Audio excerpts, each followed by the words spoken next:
Ah! Bugs! Lord. Bugs. Lots of bugs. So I have a question. You're still small. Yeah? I am still small, this is true.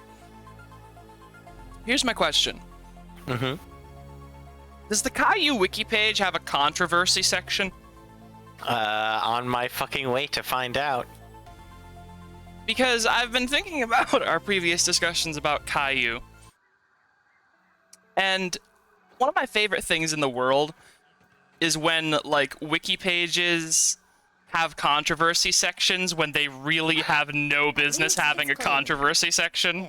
Yes, it does. Oh, yes, okay. Do you want to start us off with a base explanation of Caillou so our listeners know what Caillou is, or do we just want to get straight into the juicy bit? I'm just gonna work on building for a little bit, so go right ahead, because our viewers may not necessarily know who the beast is. Okay, Caillou, the French pronunciation, Caillou. It's spelled is Caillou, because the French are a godless people. The French actually spell it Kagu, which is What? just one letter away from kaiju.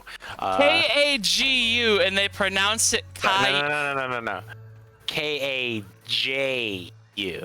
That's not even the French pronunciation of that name. Like, Caillou is a French name Oh wait, no, already. this just says French pronunciation. Okay, thank God. So it's literally just spelled the same. Okay, so Caillou is a Canadian. Sorry for that little mix-up there. Caillou is a Canadian educational children's television, which aired on Teletoon, which is both the English and French versions. Teletoon has aired some of the best and also nastiest cartoons I have ever heard of. With its first episode airing on the former channel on September 15th, 1997. Pretty old. Caillou's like 22 by now. He has no business acting like that if he's 22. No, he'd be like 25, wouldn't he? Yeah, he'd be like 25.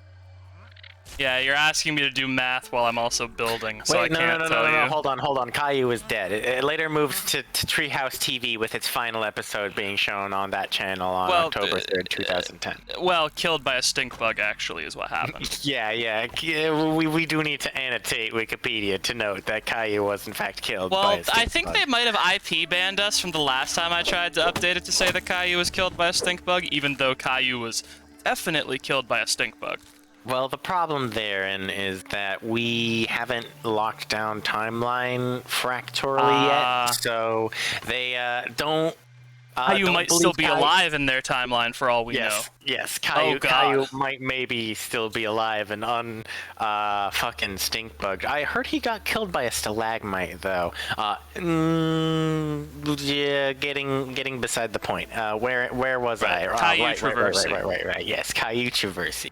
As the years progressed, the show drew criticism due to the first, second, and third seasons due to episodes that taught them wrong lessons. Sorry, how many seasons of the show were there? 5. So it drew criticism in the first... So for the majority of its lifetime, Caillou is making your children worse, is what you're saying here. In a National Post, writer Tristan Hopper identified Caillou to be quite possibly the world's most universally reviled children's program. A common criticism towards the series is the titular character behaving like a spoiled child, which is... in blue for some reason. I can click that to a link if I want to go there. Do you know what a spoiled child is? Wikipedia would like to tell you.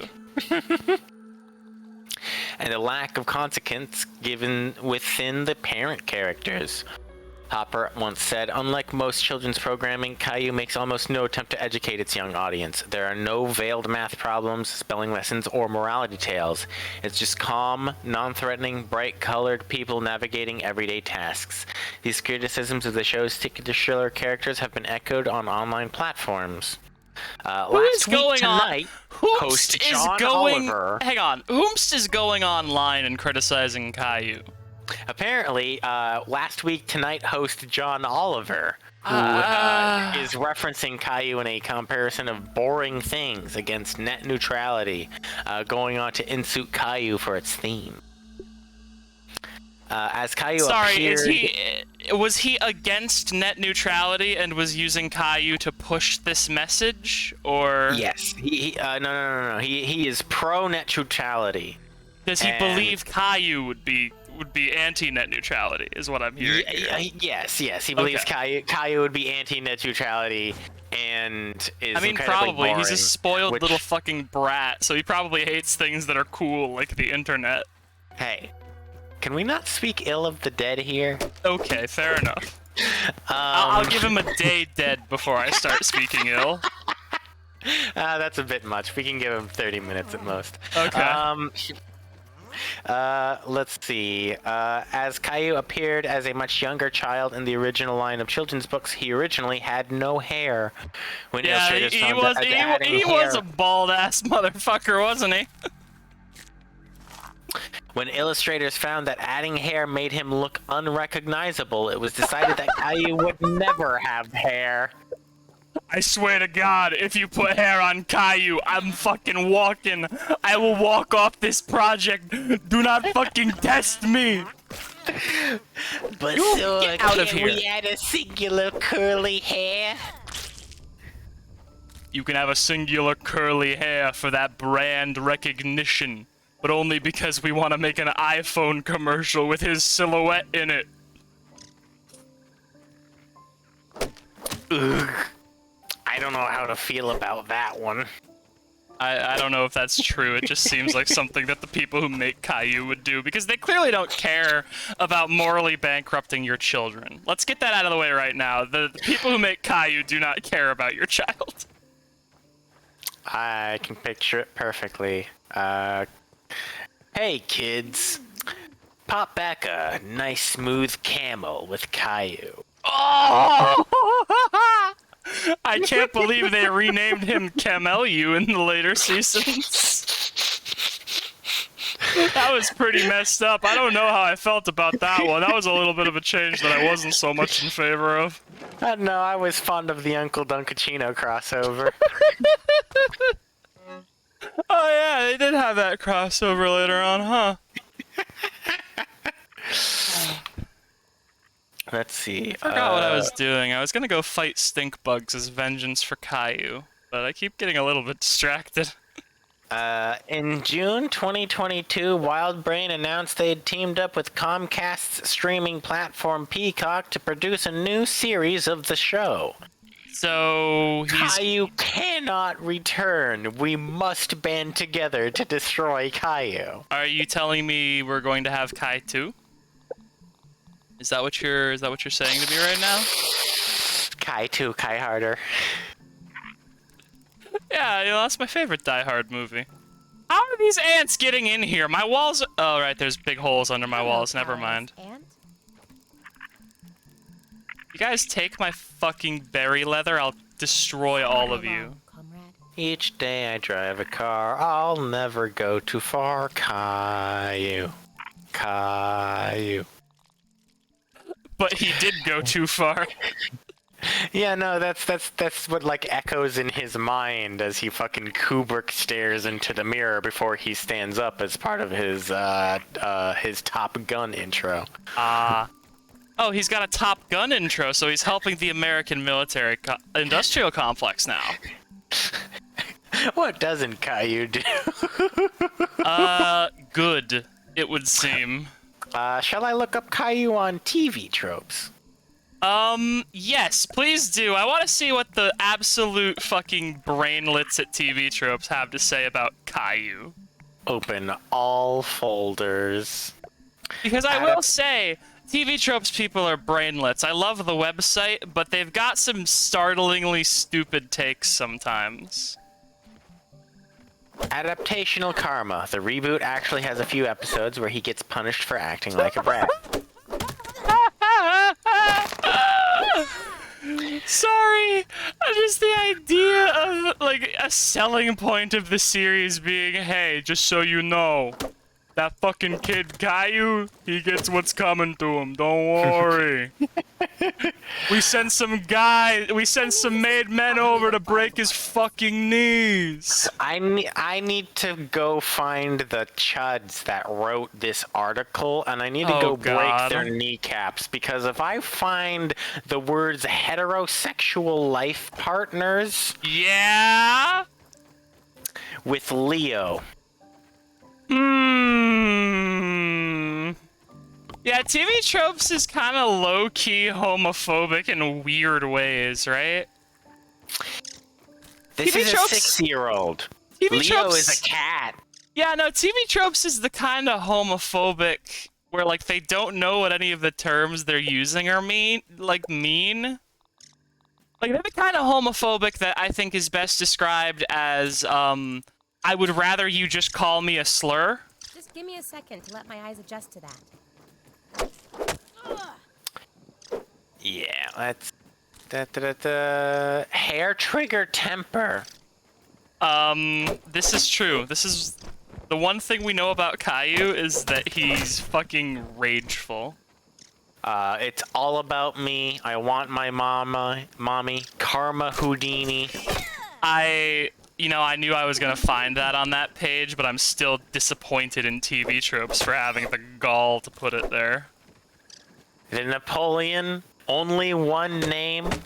His last name has never been revealed, really? That's the thing. I think if you gave Caillou a last name, it would be like Hitler. It would ruin the name forever. I'm sorry to Godwin you, but it's already kind of ruined, you know, like Also, hi Flex.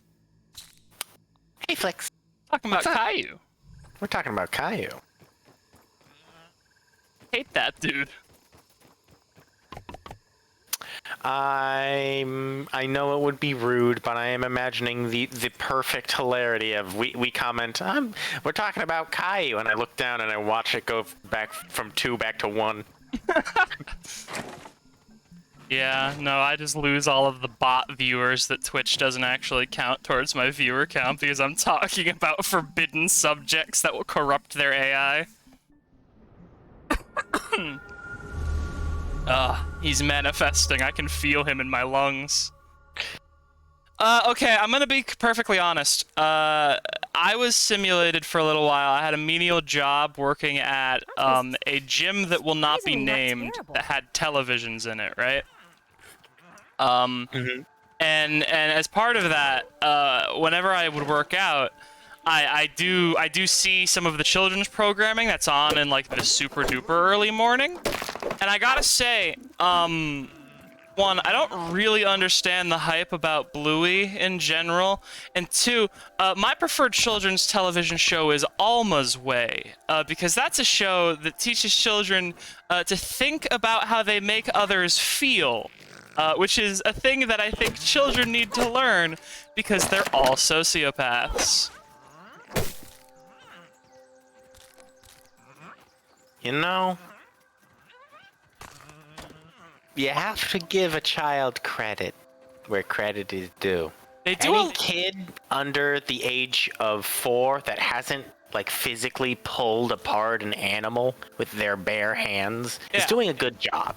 Yeah, They're doing an excellent job. You know, everyone's talking about fucking Jeffrey Dahmer right now because of goddamn Netflix, but like every child has the potential to be a Jeffrey Dahmer, and the fact that the majority of them aren't is really a testament to something. I guess how weak and frail children are, how unsuitable they would be in a combat situation. Hello, Ladybug. I'm sorry to say you have entered the zone. Ow! Oh, okay. Oh, well. They ran from really far away. Good to know. I'm gonna run a little bit. I don't know how to feel about its shoulder check technique that it's got. Yeah, no, they hit fucking hard. It's just a ladybug. What's so scary? Is it the fact that its eyes light up red with sheer anger and rage? Yeah, you know, they gotta let me know that it's looking at me. I mean, our eyes do that too. What?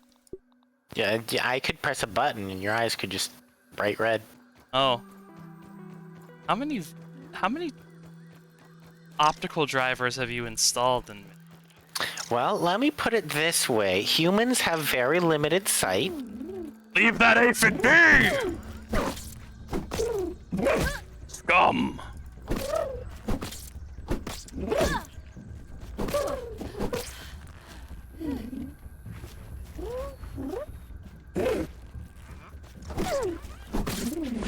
Alright. More ladybug parts. Excellent. Just what I needed. Oh, hey! I leveled up my my barbarian mutation, too. Nice. Oh. I can't parry, but I do more damage when raged. Oh. Well, I haven't been trying to parry anyway, so that's fine.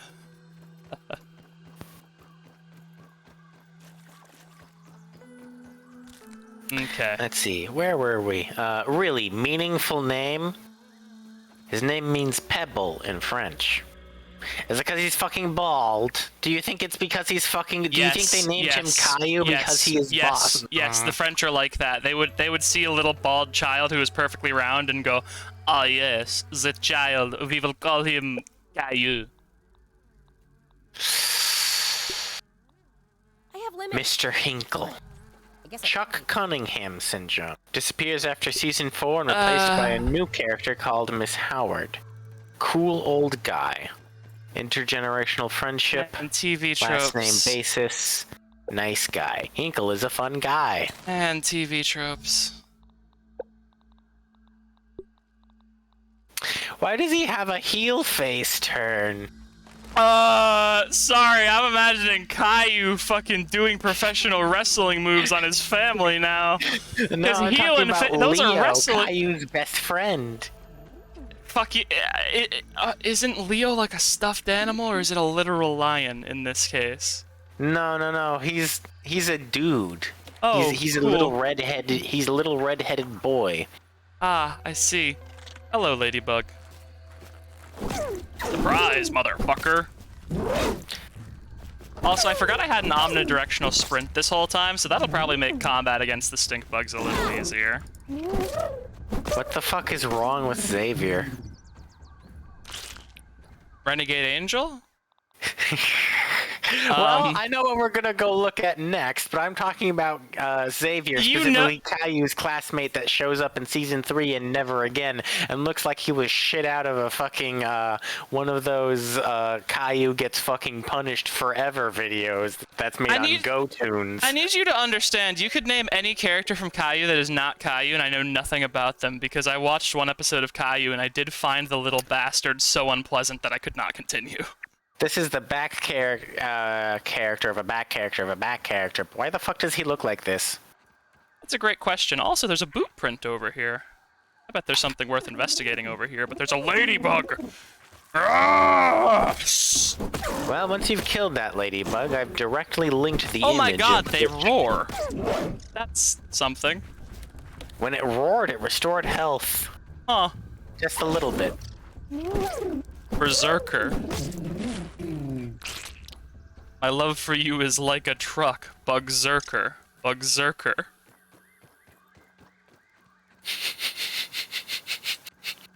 Kai hitting his mom with a DDT because she didn't give him chalky milk. I want my chalky milk! I don't remember what Caillou sounds like, but I think that was probably 100% accurate, based on what I remember. Oi, mister, I'm Caillou. Oi, mister, you me dead. Oi, mister, that wasn't a question, that was demand. You me dead. Oi, mister, this is a declaration of dead. Oh, Oh, hey, why they call you a Binkstugs. Hey, Binks. Oh, there's 3 of them. 3 Binkstugs. I guess I've that's got why an they call idea. you a Stinkbug. I'm gonna throw a rock at the fucking Stinkbug. That's my idea. Stink bugs can't poison other stink bugs, right? Oh, no, they I cannot. guess that's why they call you a stink bug. Also, I will say, one of the funniest things about the wiki for this game, in my opinion, is the fact that they say, like, oh, in real life, stink bugs aren't poisonous. It would just be stinky. At this size, it would be neurotoxic to be sprayed by a stink bug. Formic acid, baby. Yep. That smell, the cilantro smell that stink bugs give off, is formic acid, which is incredibly toxic. Like, hilariously poisonous. Which is why I'm having to be careful as this guy fucking tries to romp at I me. guess that's why they It's call you interesting that he fucking inhales before he does a stink. Caillou Shippuden, huh? God dang it. Anyway, Xavier, Renegade Angel, TV tropes. Yeah, no, please. I'll be here with the stink bug for a while. I may have to become John D and rock this fella. Oh boy, there's another one behind me. Yep. Damn it. I might have to find a place where the stink bugs are not so plentiful. Wait. Wait. Ooh, you fool! Risa, you fool!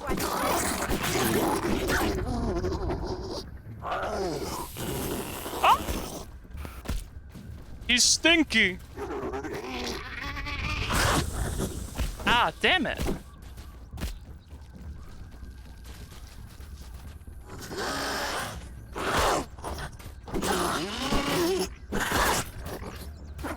Ah. Woo. Drink the smoothie.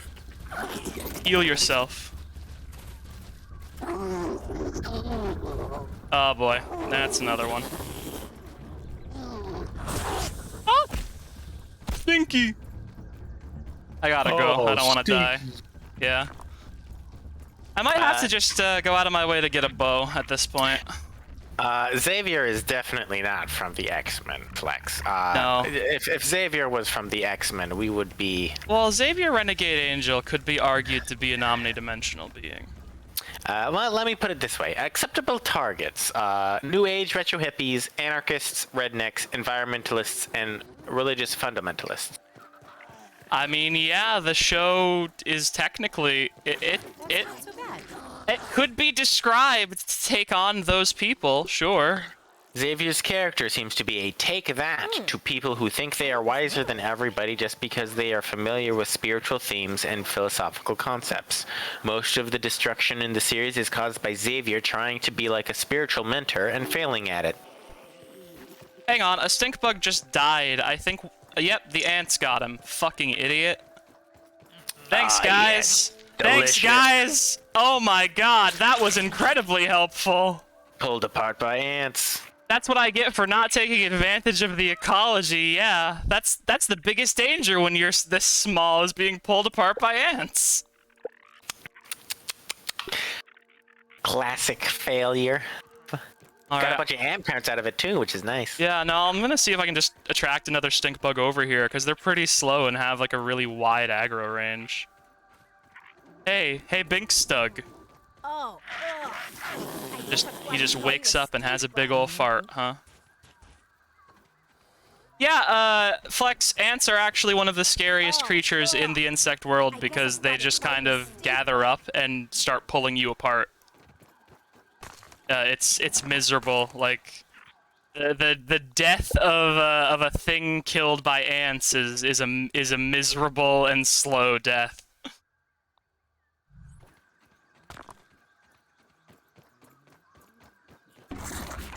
I'd buy that ants could be a dominant species. Crosses the line twice. Okay. Which is... Pain is funny, therefore more pain must be even funnier. Thus goes the logic that a lot of comedy shows and adult cartoons. Sadly, this is not the case. Yeah, get the stink bug. Many of the extended gags and hurricanes of puns even involve racial and sexual slurs. Which, you know, Yeah, no, that's expected. One of the less great parts about Xavier Renegade Angel, a television show that you could watch but shouldn't. In episode 4, Xavier doesn't eat a baby, he eats 7, pulls out one of their skeletons, makes a herd of bloodhounds, tear an 8th baby to shreds, turns into a fetus, gets electrocuted, transforms into an egg, hatches, promises to put babies in a stranger's butt, and sticks his tongue down her throat. It's even weirder than it sounds. You simply aren't spiritual enough to understand the truth of my message. If you were, not be disgusted. In the episode before that, a kid's father is blown up, but the explosion is brought to life and becomes one with the kid's father. It's a little creepy. Then the kid stabs the explosion to death with a knife that keeps his promise to his mother not to be another Einstein. It's surprisingly poignant. Okay. Then Xavier rips the explosion's heart out and eats it, and it's hilarious. No, I'm a picky It's eater. wild to me that people think this show is, like, serious. And like, oh, it's crossing the line. I can't believe this. Like, is it? There's a spider in front of this can. There is in fact a spider in front of this can. I wonder what it could be guarding. What if we snuck by it? I could just beat it up if I needed to. A soda droplet. Yum yum.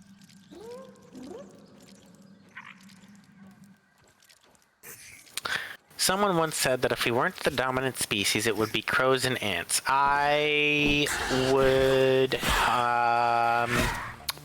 Same somebody that told you in a Smash Mouth song.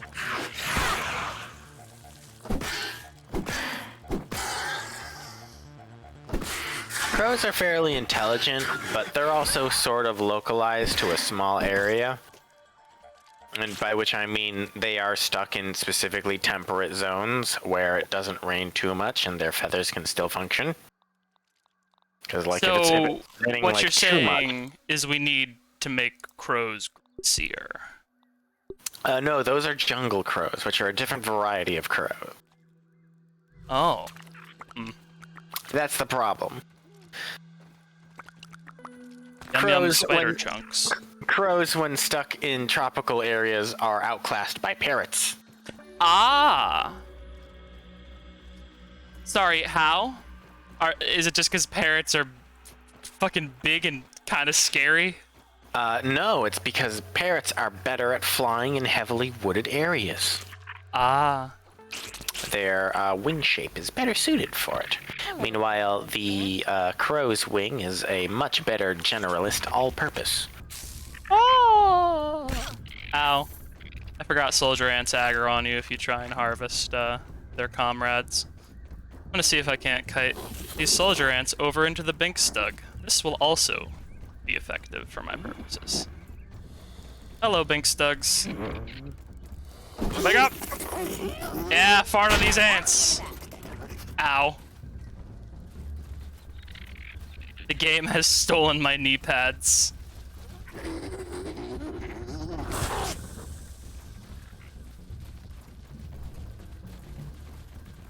Oh, they prioritize aggroing me. Excellent. I'm gonna leave. I have the Stinkbug parts. I'm gonna go do science with them. Well, once you leave, the ants are probably going to fucking... Yeah, beat I'll the see if shit I out of get the any Stinkbug. quest ticks for killing Stinkbugs. Oh, yep, there we go. Just had to wait a little bit. Oh, they're Ah! going at it with another one as well. Ow! Rude Whoa. boy? Is it Rude because I boy. don't have my pants on anymore? Don't have my ant pants?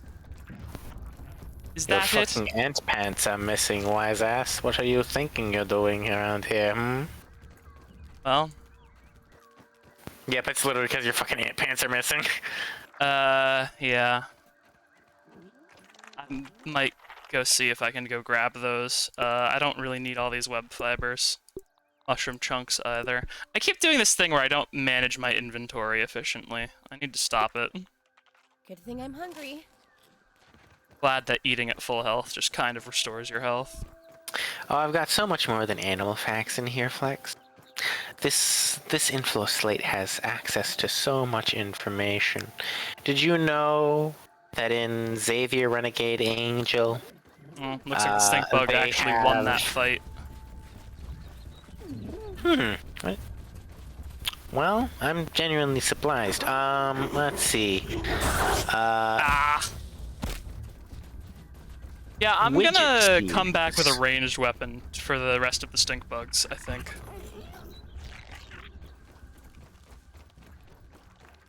Yeah, widget series, a weird Japanese Silver thing, Angel even though I'm here. pretty sure Xavier Renegade Angel isn't Japanese. Yeah, it's North American. Why is it classified as a weird... Well, because all weird things are from Japan, because I cannot conceptualize of anything. But hold on this very page, we've got a small list of different Hey, this is fucking, blood, I think. Wait, hold on. Is it? I don't know if that's mud or blood. Like, the way that... Nothing. There was a trench on the ground. The way the light was catching it, it looked a little bit like fucking the kind of mud you get when people bleed on the ground. You know, there's just sketchy shit going on in this yard. It worries me. This yard's got issues. Anyway, there are quite a few different acronyms. There's WTF, a weird thing from France. We've got What, a weird, humorous American thing. A Wabbit, which is a weird British thing. A Wicket, which is a weird Canadian thing. A Wast, which is a weird, awesome Soviet thing. A Stanza, which is a strange thing from Australia, /New Zealand, Australasia. Really, the entirety of Asia is classified over with one particular section. EIEIO, excessively Irish example of international oddity. A Wust, which is a weird Scandinavian thing. Pegs, which are a peculiar and eccentric German subjects. Walks, which are weird occurrences from Korea. I'm gonna be honest, a lot of these are striking me as backronyms. Yeah, And, shockingly racist ones at that. keep in mind that this trope is cultural and is subject to the aforementioned values dissonance. What may seem normal or marginally strange to one culture may come off as mind-blowingly weird to another, and vice versa. Did Please you do know not that the age instigate of an epic consent in war. Japan is... Shut up. Stop Those talking. aphids look like they have Do you things know to that do? the age of People consent in Japan is going to grab you by the fucking throat and throw you out of the country if you keep talking about it like that? People to see. Bye. Thanks for hanging out, Flex. Bye. Also, damn it, the only crow feather in my survey area right now is down in the goo. Gotta go down to the goo if you want that feather. Yeah, I'll die if I do that, though.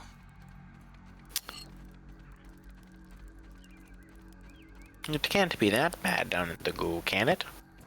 It absolutely can. Gonna... Is there a goo retardant you can acquire? Not until I get more Stinkbug parts is the problem. Need to chop apart the stinkborgs. Yeah. Because the problem is to get a gas mask, I need Oh, Stinkbug ugh. parts. I guess that's why they call you a stink bug. Maybe if I just blitz one from behind Oh, while it's ugh. sleeping. I guess that's why they call you a stink bug. No fart. Ah! Bandage. Okay. Yeah, he's gonna do his big stinkos. You do an attack where you don't do a stinky? Come on. Nope. Okay.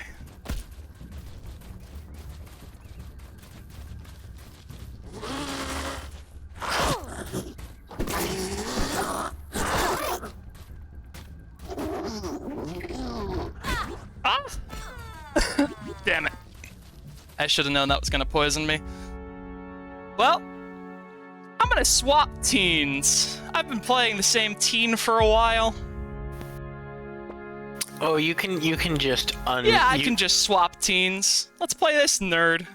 I see. We are unmaking and remaking our flesh simulacrum, of course. Yeah, of course. You know, you can just do these things when you have technology. No. Technology with a capital T and a circle and an R. powered by raw science. Yeah. I gotta say, raw science does just strike me as, like, a very roundabout way of getting nuclear energy if you're... Hey, a common example of the Formicidae family. Oh boy. Ooh, can't- sorry, I'm just reading about Paul Hollywood's instance of a s'more. Sorry, how did you get to the Great British Bake Off from the Stinkbug hunt we're on? Well, you see, I was looking through a pair of widget series, and the s'more is basically just an Italian meringue sandwich between two ganache-covered digestives, What? which is completely wrong. Paul Hollywood, what is Paul wrong with Hollywood, you? Paul Hollywood, I would send you a picture of what Paul Hollywood thinks is a s'more. Please but I don't. think it would make you sad, so Please I'm not don't. going I'll to. cry. I'll cry. Yeah, I know you will, so I'm not gonna. I love you too much for that. Hello, Binkstug. Hi, Binkstug. One mo again. Hi, Binkstug. Are you aware of Paul Hollywood's instances of s'mores, Binkstug? Ow. We're gonna Fuck, try fuck, and... fuck. I'm okay. We're going to? We are going to... I was going to say maybe lure them into the ants nearby. Yeah, that's a great idea. I'm running past them anyway to go back to fucking camp. Problem is, I think soldier ants just aggro me now because I'm not dressed properly.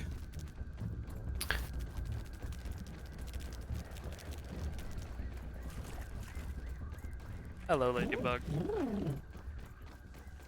think I might just need... I don't know. I don't think my arm... Like, I don't But think it's a getting big better spider. armor... I don't think I'm high enough level to take on such a foe. Very cute. I don't think, like... Bombardier beetle, put on your peepers. Yeah. I am no longer a feared bombardier.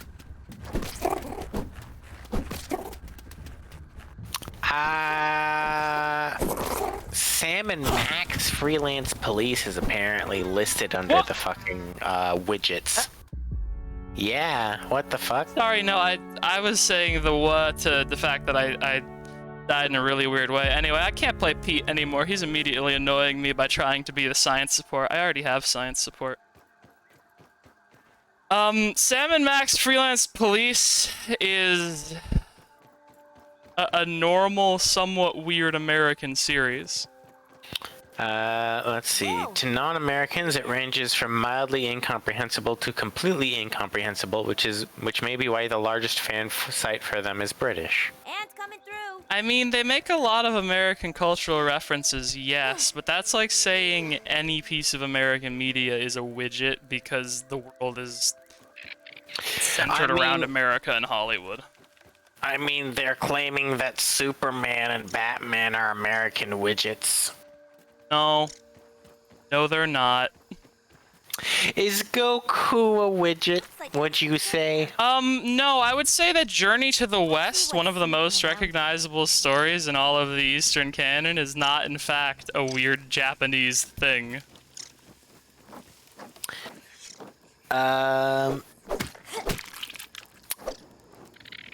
Scott Pilgrim is listed as a widget. Okay. Canadians are pretty weird, I'll give them that. Hydration is the key to performance. Let's see. I like hoops immediately more. Hydration is key.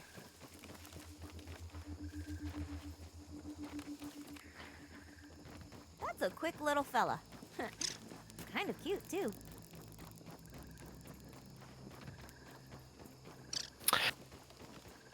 Hey, I need to see this fucking film immediately. In the widget series, a film with me in it. A film about a guy who really wants to be in a film, but has generally unlucky in his life, who keeps ending up with people being killed and incredibly incriminating accidents around his flat, while he and his best friends keep proposing film scenarios in order to figure out how to get out of their predicaments. Armoring up. I mean... I've got an idea. He could make a film. And he could pretend that all of the murders he did in real life were actually just part of an extremely avant-garde film. This is why I loved it. I need this film immediately. I need, because this fucking sounds hilarious. That is the most hilarious setup for a film ever. The setup for this film is that this film itself is fucking cover-up for the accidents that we made during this film. I feel like that's almost a reverse Too Many Cooks if you really think about it. Grabbers, a monster film about a group of giant squid-like blood-sucking aliens that attack a seaside town. High alcohol blood is poison to them, so when they rampage one night, there's only one way to survive the night. Get everyone to the pub and keep them sloshed all night long. Okay. That is apparently an excessively Irish example of intentional oddity. Okay, now you're just being kind of racist. Now TV Tropes is just engaging in some casual racism is what's going on here. Yeah, now that I think about Well. it, yeah. Let's see. Time to eat some Billy Hog. Really, that's one of the only things listed under the weird British things, Yellow Submarine? Well, the Beatles weren't human, so it was very strange that British people resonated with them so much.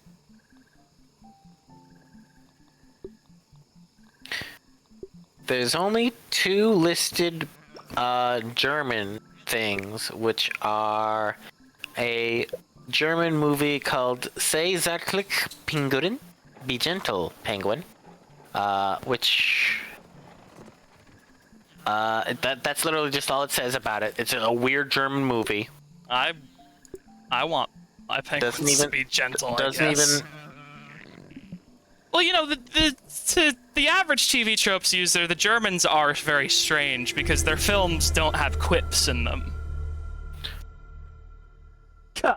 How will I know what just happened if they don't tell me that just happened?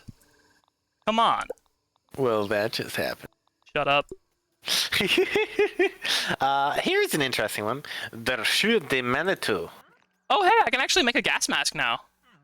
I should make a gas mask. Gnat Fuzz, Evil Nose. Do I have the material? Sorry, I got a little distracted. I need Gnat Fuzz and some crude rope.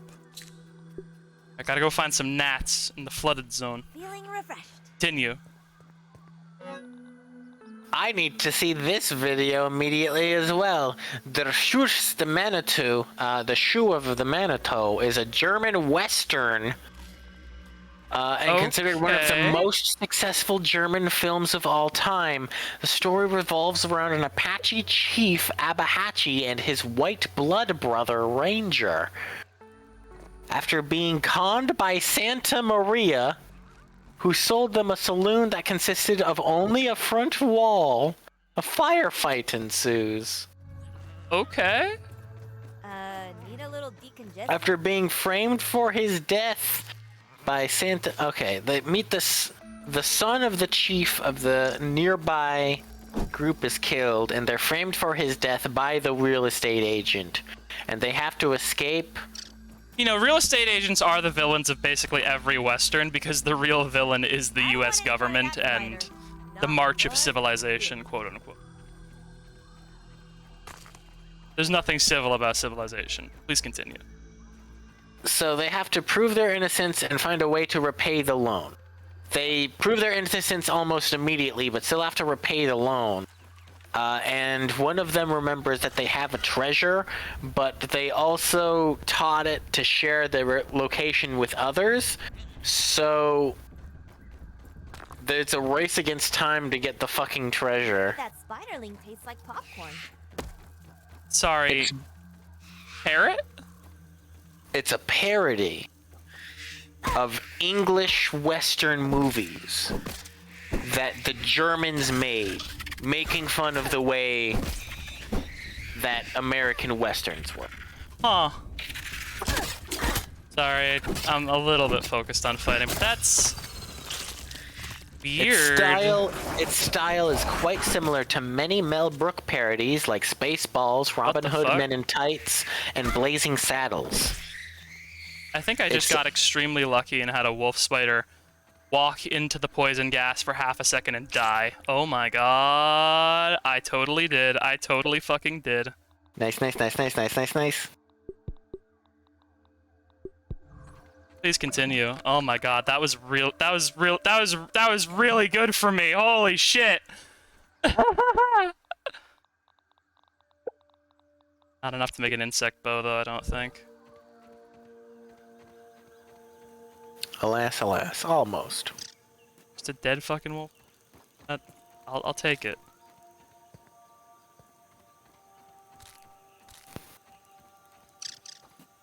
Sorry, I just want to clarify again. He has a parrot that knows the location of the treasure?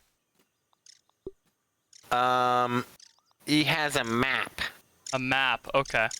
I misheard when you said parody. I thought there was a parrot in this affair.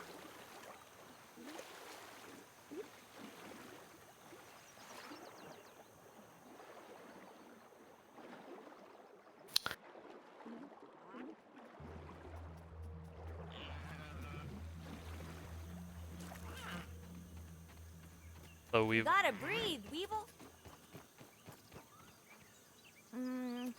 Can't waste food. Can't waste food. Can't waste food. Santa Maria is the bad guy, but he's also very kind to his gang, buying them ice cream after a job is done and allowing John to sleep longer because he is tired, amongst others. okay. So like, how much of a parody are we talking here? Because if it's German parody, like German parody might be unrecognizable as comedy to many American audiences. Oh, there's no way this isn't fucking parody. There is a gingerbread heart that protects Abahachi's arts literally immediately after it is introduced. You know the fucking like silver badge is like, yeah, this will fucking protect me from my heart from a bullet one day. Yeah, no, he fucking like, this gingerbread heart will protect my heart from a bullet. What the? God damn it. I see. I meant more in the sense of just like watching the film, you know, might be a weird experience for Americans, but no, it sounds like a fucking incredible film now that you've described some of the bits from it. Wait a second. One of the guys that he has to collect in order to actually fucking complete this map, because he split it between 4 people, is a character from another skit entirely. Dimitri is literally a character from a fucking fantasy skit that they have to walk over into and be like, hey Dimitri, remember that map I gave you? Can I get that? Dimitri, so things have been happening. Also, I can't believe for another stream I am trapped in the fucking cycle of hunting for gnats. Because once again, the thing that I am lacking that I need in order to... Oh, fuck. It's time for our pizza. Oh, yeah. The stream I'll be will, right in back. fact, have a pizza break.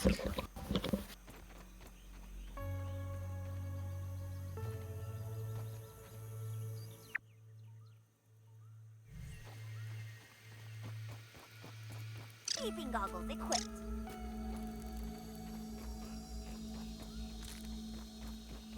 Oh, there's supposed to be gnats in the flooded zone. Right. I don't buy it. Oh. Locked lab door, great. Willing to bet the entrance is probably somewhere in that hedge. Problem is, I know there's gonna be a boss in that hedge because it's full of fucking spiders.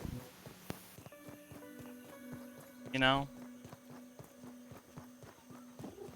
That ladybug would be a menace boxing out in the paint.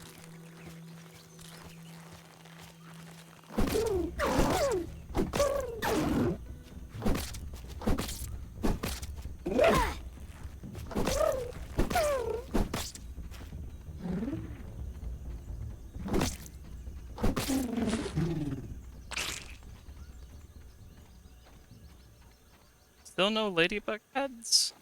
Huh. That's frustrating. I need their head to actually make the armor.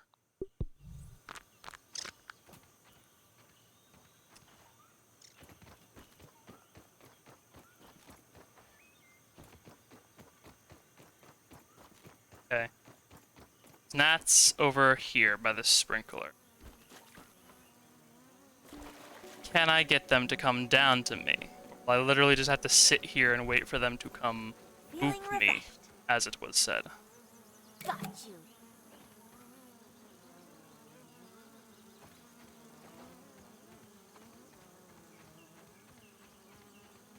I guess I could throw rocks at them. But, I don't know, seems a bit rude.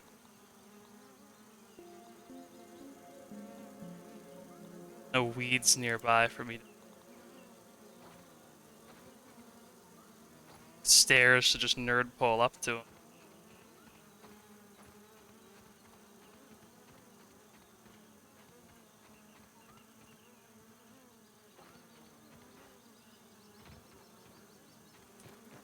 I might just literally have to throw a pebble at them.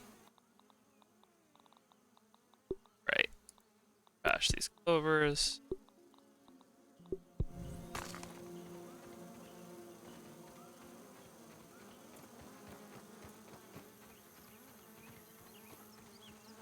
You'd better not come over here, Nat. No, I want you to come over here, Nat. Don't tell the gnats to go away. We want the gnats to come closer. That is, in fact, the main goal Alley hoops, bringing the light. of the stream, is to get the gnats to come closer.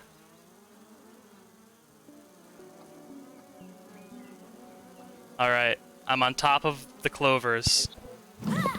Yeah! I got one of the gnats! Bad fucking news, babe. Yeah. The pizza simulacrum did not, in fact, create the Mountain Dew as required. Oh. We got Is a it- tiny peepus instead. Annoying. A tiny peepus? That's Yeah, it's only upsetting. 20 Oz. Oh. We're gonna be able to help Nat's Dorothy more like annoying than my this. little brother. That's okay. Well, I'm gonna try and get some gnat fuzz. I'm struggling, as you can see. There's a lot of them, though. Yeah, they just don't want to come say hi. Stand perfectly still. Perhaps that will attract the beast. Aren't they supposed to eventually fly over and just headbutt me?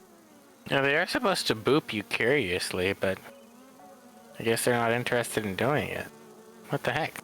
Normally they slightly bump you, like, off of small precarious ledges.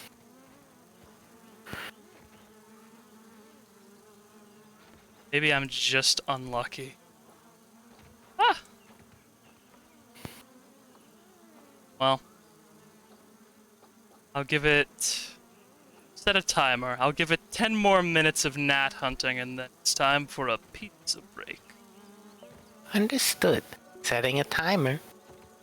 Blah. Knock over the cliff. Step on the cliff. I can climb it. There we go. At your size, you should also have a lot less just gravity, just overall. Yeah, I think it's the scab bee. It's probably full of uranium or something. Knowing how incredibly responsible Wendell Tully is. There we go! Okay, so I just gotta throw this thing overhand at these guys and just take them the fuck down.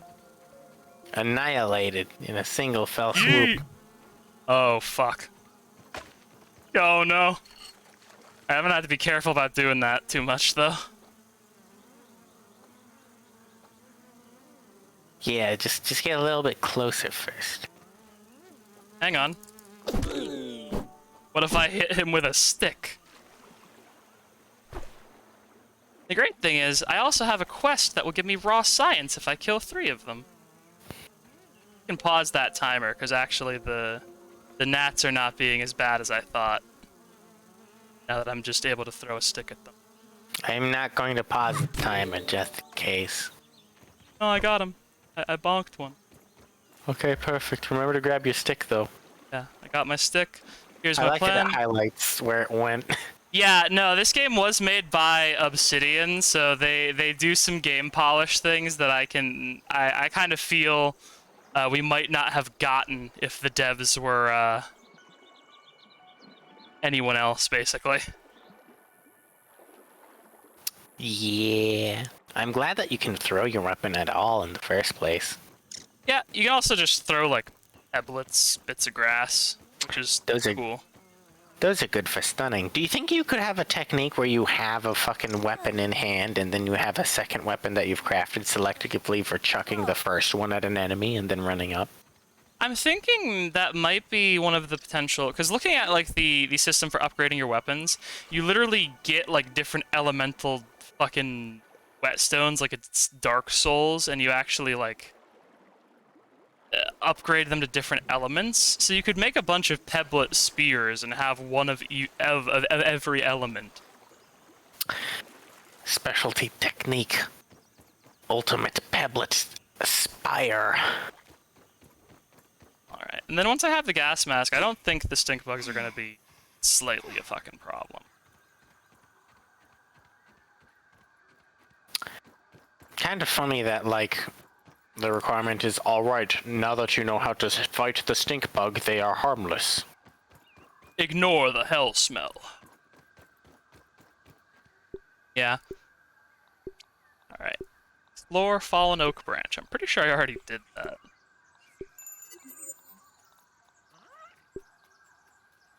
Canteen upgrade. Thank you.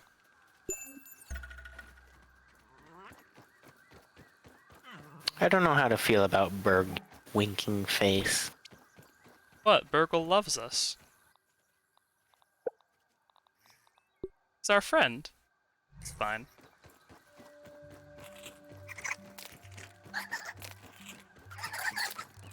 I am also a little bit scared of Burgle.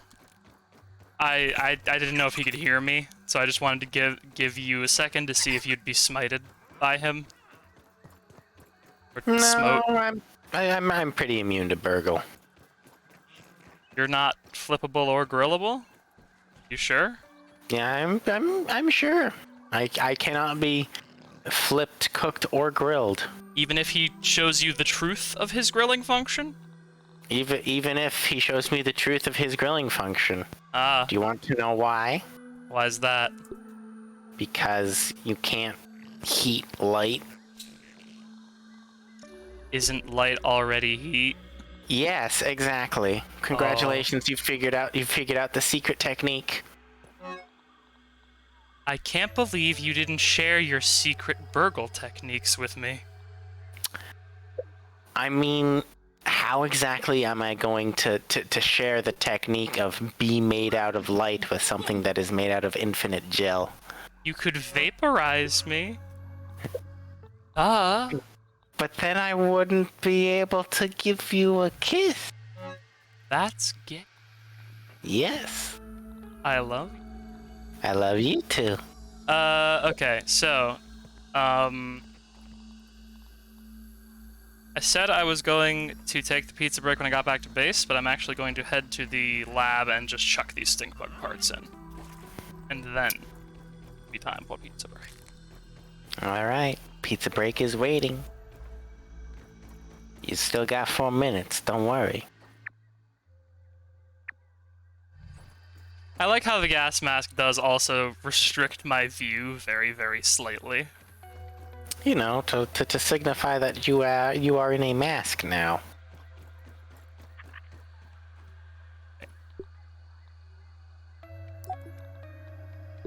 Oh, I haven't analyzed gnat meat, apparently.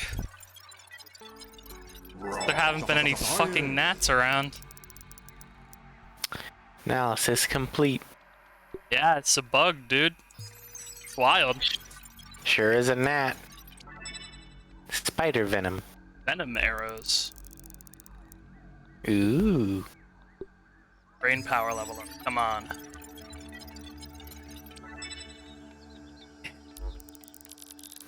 Got a level 7 brain now. Powerful brain. E parts. Neat. All right. Run back Oh, I to think you base. instantly learned how to make bee shoulder pads by picking up the rotten bee shoulder pads. Yeah, so I think those might be there just so, like, You if you can want get to those. speed run, you can just fucking smoke your way through the game and get the armor that you need to, to actually beat the game. Yeah.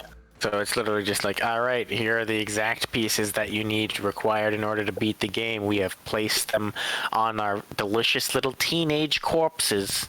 We print them out en masse, and some of them we don't even print the brains into. We just chuck them into a place with a note next to it, so that way it looks like there was a dude that died here realistically. Omniment is a normal corporation. We're normal people. This is completely normal. Let's see.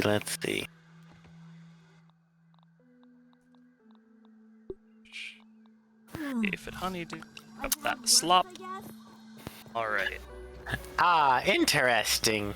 One of the during a last request, Santa Maria offers our main characters before burning down the ranch with them inside, and they get out because Winnetouch requests the song from the Super Perforator commercial, and they go into a Super Perforator commercial, and they get out that way.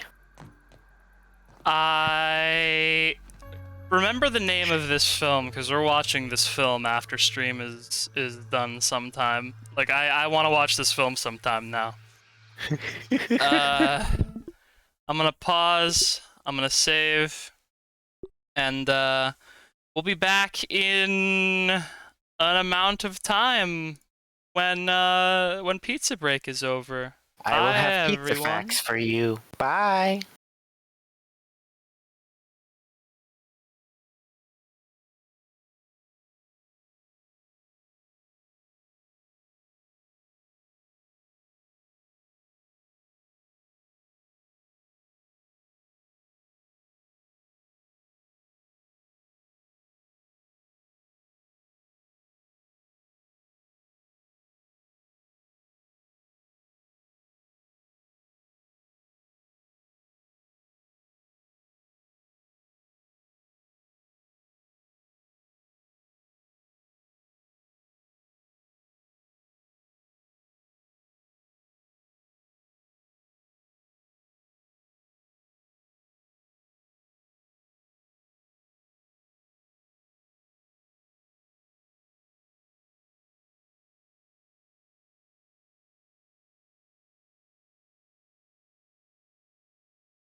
Wow.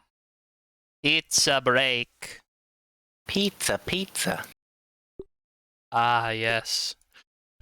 Thou art a patron of the small Kaiser as well. Pizza is a dish of Italian origin consisting of a Sorry. usually round, Is flat base of leavened wheat-based dough, topped with tomatoes, cheese, and often various other ingredients, such as various types of sausage, anchovies, mushroom, onions, olives, vegetables, meat, ham, etc., which is then baked at a high temperature, traditionally in a wood-fired oven. A small pizza is sometimes called a pizzetta. A person who makes a pizza is known as a pizziaiolo. Okay, so first question, pizza is actually Italian? I thought that was one of those things that people were like, no, pizza's not really Italian. Pizza's from California. Pizza was invented by my cousin Vinny from the Gabagool district. Foods similar to pizza have been made since the Neolithic age. Records of people adding other ingredients to bread to make it more flavorful can be found throughout ancient history. In the 6th century BC, the Persian soldiers of Achaemenid Empire during the rule of Darius the Great, I completely butchered that empire by the way, baked flatbreads with cheese and dates on top of their battle shields. Okay. The ancient Greeks supplanted their breads with oils, herbs, and cheeses. An early reference to pizza-like foods occur in the Aeneid with Celaeno, queen of the Harpies, foretells that one of the Trojans will not find peace until they are forced to hunger to eat at their tables. Huh. The Harpies eat pizza, apparently. Noted. You will have no joy until you eat pizza with me. In All Book right. 7, Got a gas mask now. Let's see if we can't take on a Binkstug.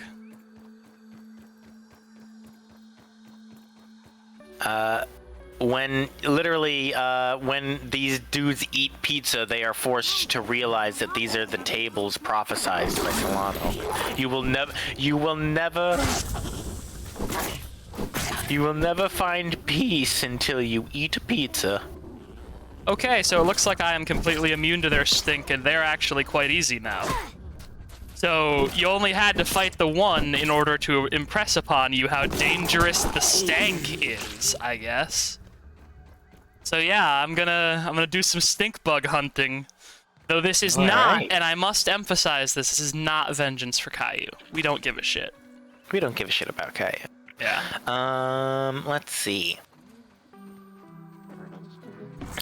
Modern pizza evolved from similar flatbread dishes in Naples, Italy. Huh. In I guess there is the 18th or Neapolitan early pizza. 19th century. Before that time, flatbread was often topped with ingredients such as garlic, salt, lard, and cheese. It is uncertain when tomatoes were first added, and there are many conflicting claims. Until about 1830, pizzas were sold from open-air stands and out of pizza bakeries. Well, you would have to have encountered America for it to have tomatoes, right? Because tomatoes are. Oh no, they had tomatoes in Greece. I'm full The of shit. first mention of the word pizza comes from a notarial document written in Latin and dating to May 1997 AD from Gaeta, demanding a payment of 12 pizzas, a pork shoulder, and a pork kidney on Christmas Day, and 12 pizzas and a couple of chickens on Easter Day. Just give me snacks. Give me snacks. Nosh. Can you imagine just like doing your job back in the day? Like imagine if Twitch partners, like Twitch just sent them pineapples, you know? Hey, thanks for the, Oh, you sent me a sausage. Thanks for the sausage, Cool Guy 974. Oh! Oh wow, did my gas mask already break? Okay, those break really quickly. It looks like they lose durability when inhaling gas. So that's good to know. Neat. I pick that up. If I don't lose it, I'm gonna stop hunting stink bugs till I can fix it. Oh, I don't even need Stinkbug parts in order to actually fix the gas mask. That's really helpful. Just need gnat fuzz. Oh, that's gonna be a pain though.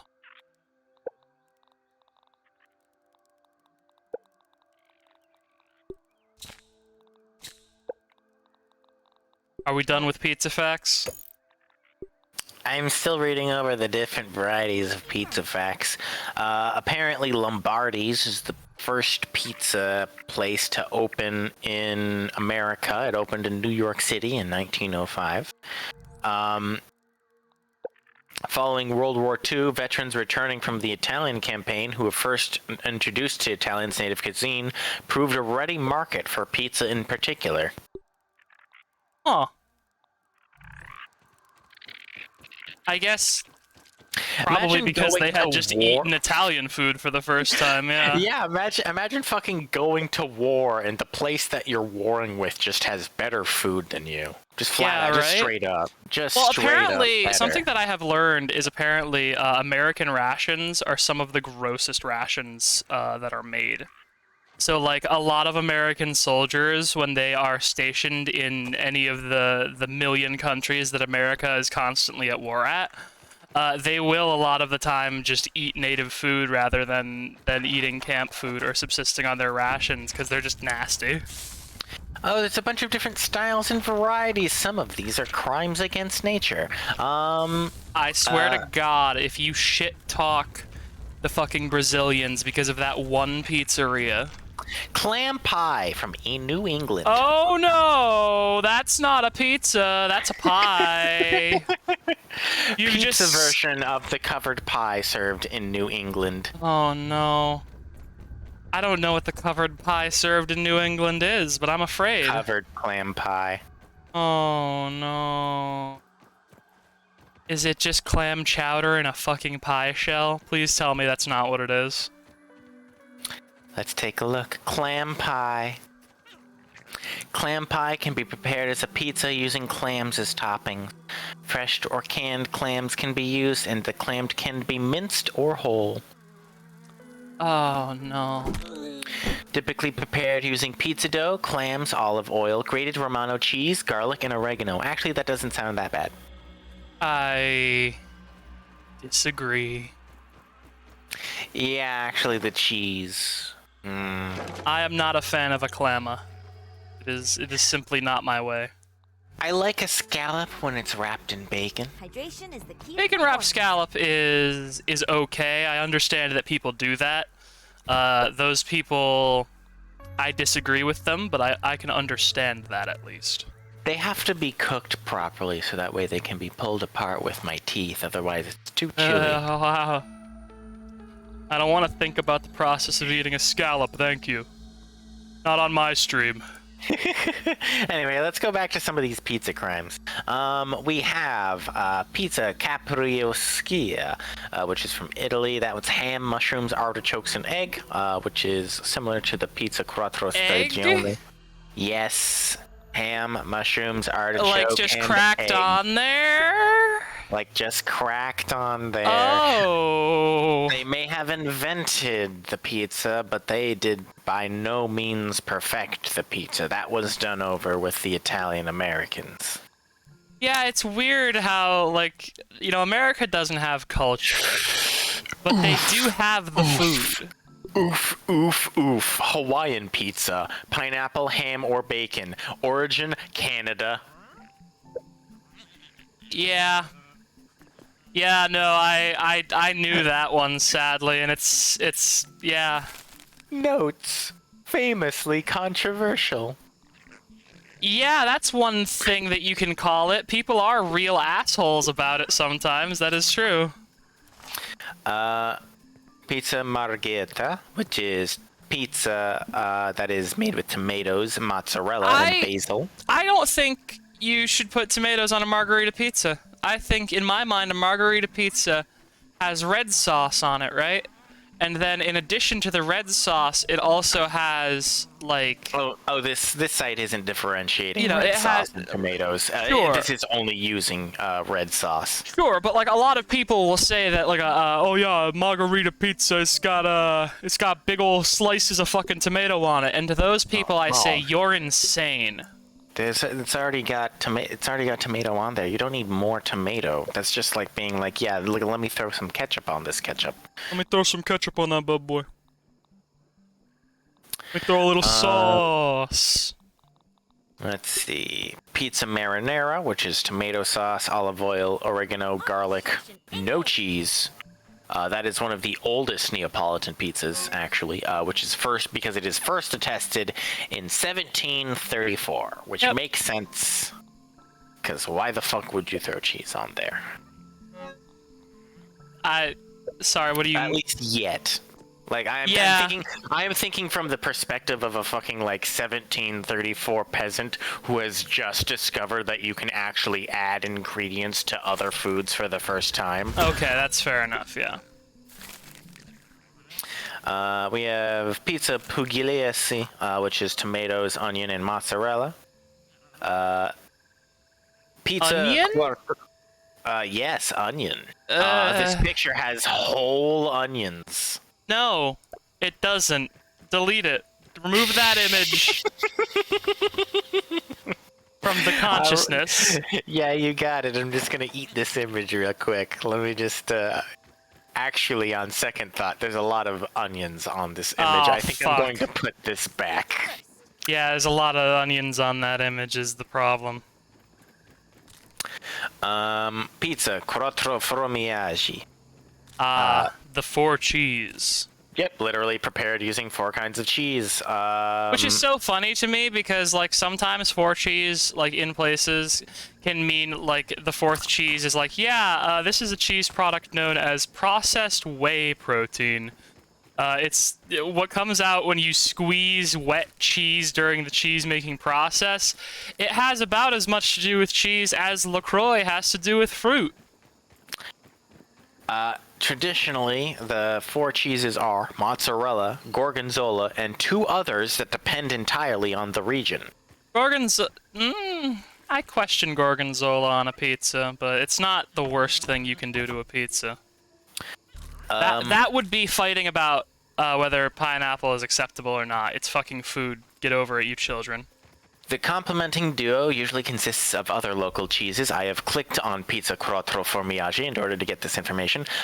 Depending on the region, with Fontina and Parmigiano Reggiano as the typical complement, Reggiano. also known as Parmesan. I make the pizza. I cook the pasta. Please don't get angry, or I will. Again, this is a stream where we will deploy anti-Italian stereotypes against you if you start being annoying. Other variants include pecorino, ricotta, stracciano. Pecorino's good. I'm a fan of a good pecorino. Robiola, taleggio, smoked provola. Taleggio. Yeah. Taleggio's also good. Smoked provola or carciavallo. I have no idea. I'm only correcting you on the cheeses I know. To correct someone on cheeses you yourself are unfamiliar with is the ultimate hubris that one can engage in.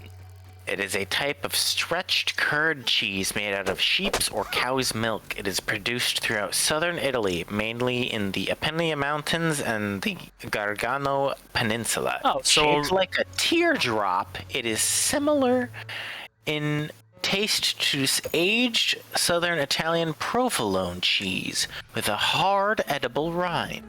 Oh, a hard rind. I was gonna say it sounds like a wet mozzarella from what you've described, but the Italian name of the cheese, caciovallo, literally means horse cheese, and is generally thought that the name derives from the fact that the 2 cheese forms are always bound together with rope and then left to mature by placing them in a cavallo, i.e. straddling upon a horizontal stick or a branch.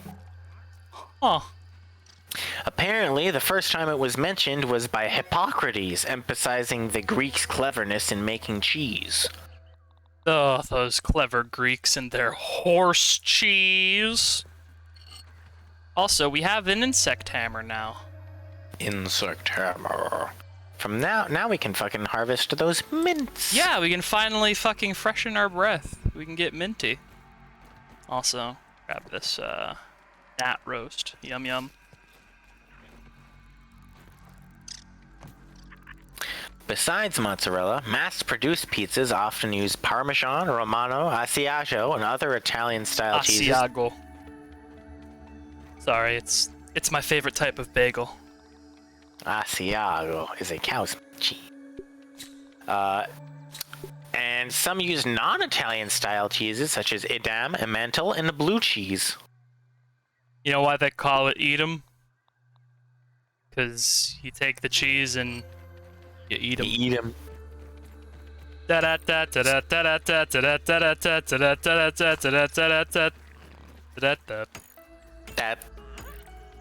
Let's see. Unlike other pizzas, which have a rich, old, documented history, despite its popularity and predominance, has a less clear origin.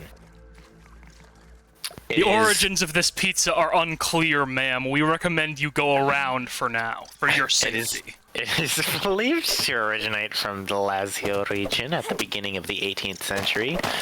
In a less obvious and more recent versions, like the Quattro Lacci pizza, can be the opposite tract on the history of gastronomy. I love how there's just some food we don't know where the fuck it came from. That really is interesting to me. Styles of pizza. We have the calzone, pizza folded in a half turnover style. We have the Chicago style pizza. It's weird to me that the first thing they go for when they're talking about styles of pizza is, yeah, you know, the calzone. Noted pizza type, the calzone. I believe they're going through this alphabetically here. So it turns out that the calzone is just first alphabetically, which apparently originated in Naples, Italy in the 1700s. Oh, sure. If you fuck up making a pizza, you just fold it over, and now you were making a calzone the whole time. Shit, you right. There's the Chicago style pizza, which is baked in a pan with a high edge that holds a thick layer of toppings. Those are good. Anyone who says otherwise or gets testy about it is in the same camp as the fucking pineapple on pizza people. You're on notice.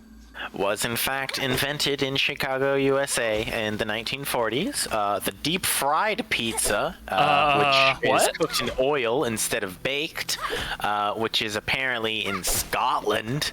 Hey, Scotland, are you okay? Tell me about the deep fried pizza of Scotland. Instead of being baked, the oven is deep fried, resulting in a different flavor and nutritional profile. This technique is known in both Scotland and Italy, but numerous differences between the Scottish and Italian variants, both of which likely developed independently. Deep fried pizza is available in many chip shops in Scotland. The basis is an inexpensive, fresh or frozen oven-ready pizza consisting of a thick par-baked base with toppings already applied. Then it is fried until crisp. The dish can be served as a pizza supper or as a single in a whole or half pizza portions. The dish may be served with salt and vinegar. They take a frozen pizza and they fry it. And they deep fry it in the chippy. They deep fry it for you to eat. This pizza is deep fried without batter, although another variation is known as pizza crunch, consists of a large battered pizza and with a hearty amount of chips and vinegar, which is then called a pizza crunch supper. Hydration is the key to performance. I'm sorry. I'm just thinking about the sentence. Looks bad. A pizza crunch supper. It looks bad, but it's probably the most delicious thing in existence. Well, that's the thing. Like, you're not really gonna fuck up, you know, a deep fried pizza. I just want to know why, you know? Love the crunch. Alright, so we have some mint globs. As tempted as I am to go over to deep fried Mars bar, we are instead going back to the different I varieties. mean, there's of, there's different nothing you need to pizzas. know about the deep fries Mars bar. You take a Mars bar, you deep fry it, it tastes better. What do you want? We have the Detroit style pizza, which is this cheese is spread to the edges and caramelizes against a high-sided, heavyweight rectangular pan, giving the crust a lacy, crispy edge. So it's I believe that's the variety of pizza I ate. sheet. Yeah, that's some of the pizza I had technically. We have the grandma pizza, which is thin, square, baked in a sheet pan, a reminiscence of pizzas cooked at home by Italian housewives without a pizza oven. That one's from Long Island, USA, in the early 1900s. So very wrong, apparently. Fucking lying. How incredibly hurtful towards like your wife that you're like, ah, yes, my wife, she made me a pizza. This delicious grandma pizza from the old weird grandma. Greek pizza, which is proofed and baked in a shallow pan. The crust is light and similar to a fossata. I completely mispronounced that. Focaccia? Focaccia. I think, yes. based on your mispronunciation, I believe you were trying to say focaccia. Focaccia. It is not, in fact, Greek. It was made in fucking Connecticut in Epic. 1955. We love that. We love that garbage. We have the Italian tomato pie, which is a thick dough made from a thick dough covered in tomato paste. Also Not called Billy pizza Hog. strips when cut. That one is also not Italian. That was made in the USA in the early 1900s. Can't waste food. Pizza strips. God. The jumbo slice, which is a very large slice of pizza sold as a street food. Yeah, you know, what if we which took a was- slice of pizza and we made it big? That's invented in New York and Washington, D.C., USA in 1981. We have the New York style pizza, which is a Neapolitan-derived pizza with a characteristic thin, foldable crust. New York metropolitan area and beyond from the 1900s. I respect any of these pizzas that are in fact named after the places that they're from. Like, imagine having the balls to name yourself Detroit style pizza. Connecticut couldn't do that. We could have Connecticut pizza, but instead they're like, no, we're going to be Greek, maybe. What is the button to get out of third person? I don't like how the game knocks me into fucking third person. I have It's you, Hold on. okay. interesting. Yeah, when the Orb Weaver spiders web you, you get knocked into third person, so...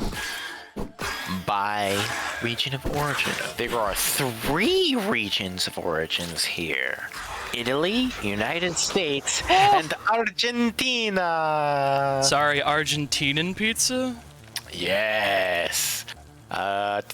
Argentina, more specifically Buenos Aires, saw significant Italian emigration at the end of the 19th century. Immigrants from Naples and Genoa opened the first pizza bars, though over time Spanish residents came to own the majority of the pizza business.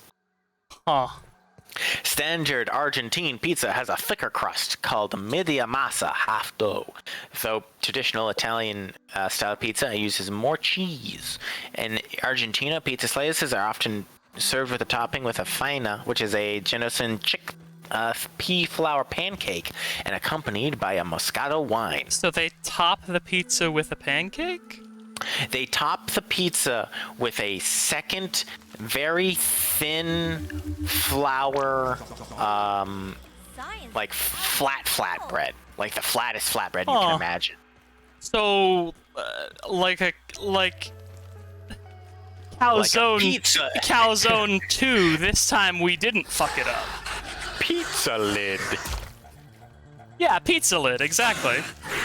The most popular variety of the pizza is called mozzarella, which is a mozzarella, and it is similar to the Neapolitan, but it's made with a thicker media masa, and it usually also has olives. Be found every corner of the country. Buenos Aires is just considered the one with the most pizza bars. Another popular variety includes ham, tomato slices, red pepper, and longaniza, which is a Spanish sausage similar to chorizo. Sounds really good. Especially if Argentine- it's like seasoned like chorizo. That sounds good. Yeah, 2 Argentine-originated varieties of pizza with onion are also very popular. Fugaza with cheese, a regular pizza a regular pizza crust topped with cheese and onions, and fugazeta, with cheese between 2 pizza crusts and onions on top. I don't like the onion abuse. I don't like it when pizza is like, you know what, we need more onion. Records. As of 2021, according to the Guinness World Records, the world's largest pizza was prepared in Rome on December 2012 and measured 1,261 square meters. Are you telling me they made a popza? Yeah, they named it Ardavia and made it with a gluten-free base. Oh, well, at least those of us with celiac can enjoy the popza. The world's longest pizza was 1,930.39 meters, which is 6,333 feet long. That's like sniper range. Sounds like You It was need a amazing. sniper to range that pizza.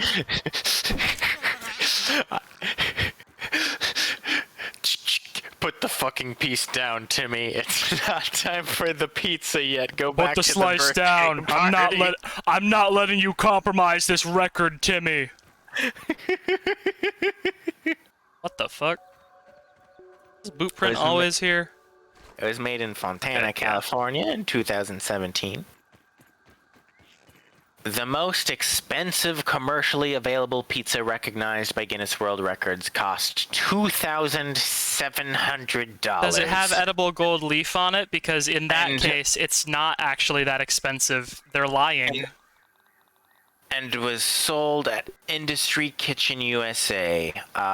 It is made of black squid ink dough and topped with UK white Stilton cheese, fence foie gras and truffles, Ocitra caviar from the Caspian Sea, Almas caviar, and 24-karat gold leaf. Yep, Stop fucking eating gold. It doesn't taste like anything, Stop folks. It doesn't doing have a it. flavor. It's metal. It doesn't do anything. I wish my Sprite could express how angry I am, but I'm saving you all from that. Yeah, the book is making a creaking noise. I'm sitting next to her. Yum aphid meat. More expensive pizzas have been reported, but are not recognized by the Guinness World Record, such as the 4,200 I've got a more pound expensive Royale pizza. 7. Yeah, I've got it's the pizza bonerific, and it's $10,000. And you come to my house, and I put a piece of white bread in your mouth and spit.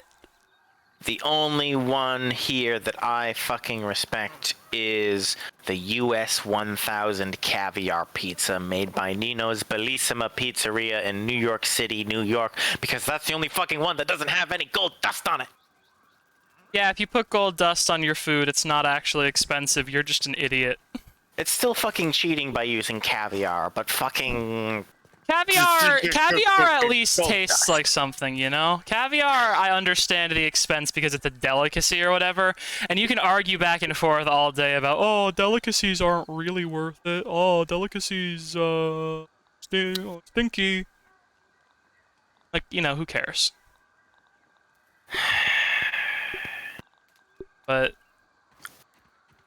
I'm disappointed. Hello, Memorial to Weevil. I could click on this edible gold link, but I think it would just make me mad. So instead I'm going to click on the link for the lobster that was apparently marinated in cognac for the fucking, Cognac. Cognac. I know it's illegal in the space future, but it's pronounced cognac. Yeah, but cognac isn't. Earth, find a way to broke that loophole too, god damn it. Sounds like it's all clogged up. Yeah, anyway, cognac's illegal in the future, by the way, guys. If you weren't aware. So yeah, drink the cognac while you can, because it will be illegal soon. Yeah, anyway, similar dishes to pizza are calzone, stromboli. Well, no, it's not similar. According to Wikipedia, it's a type of pizza, so which one is it? It's specifically the stromboli is a similar dish, which is rolled around a filling. This is true. I love me a stromboli. Panzerotti are similar to calzones, but are fried rather than baked. Piadina is a thin Italian flatbread. The focaccia. Wakata. Whoa. And then cecina, Tasty first. which is a regional dish made of flour, water, salt, olive oil, weighed and sold by the slice. Sounds pretty good. Yeah, it does sound pretty. There is Flammenkuchen, Yes, Flammenkuchen. which is made with creme fraiche, onions, and bacon. So not with cheese. Different dairy product. Soured cream. No, stop. No cream fraiche. Apparently, Please. it's actually very good because the fucking cream is actually pretty much made for baking. It melts really well. I'm not a fan. Just in general, it's a personal thing. Garlic fingers is listed as similar to pizza in shape and size. Oh, I love that guy. I heard he likes to pet spoon. Yeah. Did you know that there are internet kids who are rediscovering salad fingers and talking about how it's the most disturbing thing they've ever seen, and I think that's very funny. Oh, that's cute. Try taking drugs sometimes, kids. Don't encourage that. Try I know not you're taking drugs sometimes, kids. There we go. That's better. Doing a better job than literally every single "Don't Say No" commercial out there. We should play Wally Bear and the No Gang sometime so that we can learn how to not do drugs. What's that? I remember when I was Wally. a child. They tried to get me to do drugs, but I said no. In my Colorado simulation, there was, in elementary school, a Muppet Show version thing that they put on that was a traveling group specifically to say no to drugs. Dare? And they used... It might have been a group of Dare, but it was specifically a Muppet Show thing. Because, there were weird puppet things that were, supposed to be the people that had done drugs for a while. They just fucking, turned into Muppets or whatever. Sorry, were they trying to imply that doing drugs turns you into a Muppet? Because that sounds incredible, actually, and it sounds like I want to start doing drugs immediately. No, it was supposed to be that as a child I couldn't decide whether or not they were people that had done drugs and turned into Muppets. I mean, or if the Muppets had started doing drugs. I had no idea as to which. Ask your book about anti-drug Muppets, and I think you'll probably find something. Anti-drug puppet. Or anti-drug puppet campaign, because anti-drug Muppet will probably just get you the anti-drug stuff from the Muppets, which is different. Alright, it's time to venture into the stink, by the way. Oh, fuck. Unfortunately, it seems that this info slate has access to a great and terrible site called Reddit. Oh, no. And here... 1980s to 1990s traveling anti-drug puppet show. Trying to find more info about a traveling puppet show that went to an elementary school with an anti-drug message. I'm trying to remember being pulled into an assembly with a kid as in looking for infos for years. Play about rabbits in a band. They ended up doing pills, getting high. And he starts stealing and selling the instruments. I remember this. I love how every anti-drug message back in the day was like, don't do drugs or else you'll fucking sell all your friends' organs for drug money because that's what drug addicts do. Like, all of the anti-drug messaging just has no idea what drug use actually does to a motherfucker. You know? Also, Oh no. this yard, yeah, it appears to have an infection of some sort. Who are you? What do you know? This was posted 2 years ago, according to the time that we were posting from. This is from, according to the info slate. This happened ages ago.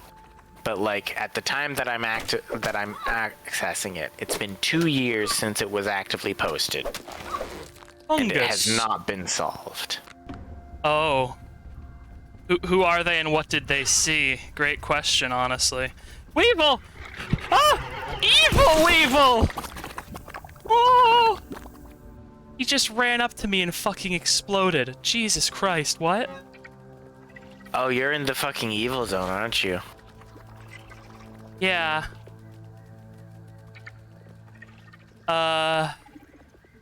Apparently, yeah, no, I'm in the haze right now. But apparently,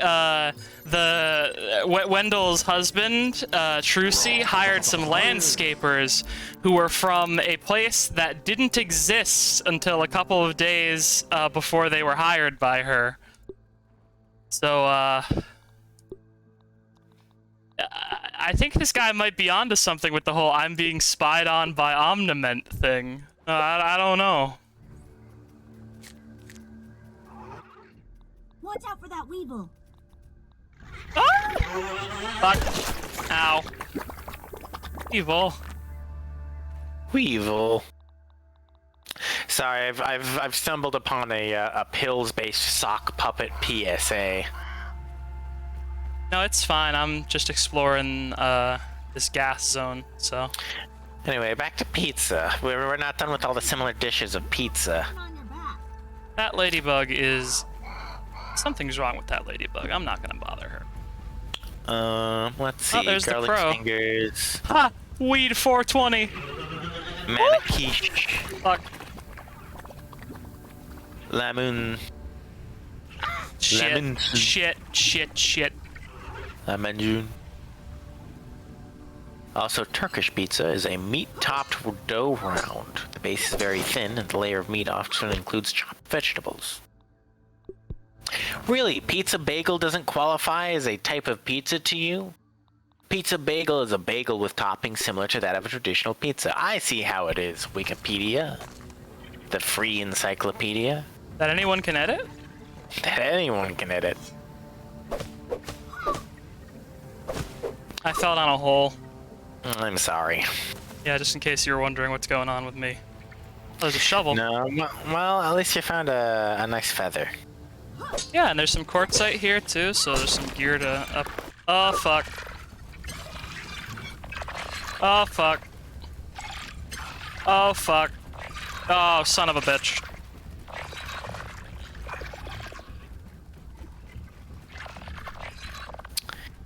Hey, milk molar. A milk molar. Wow, the infected larvae are healthy.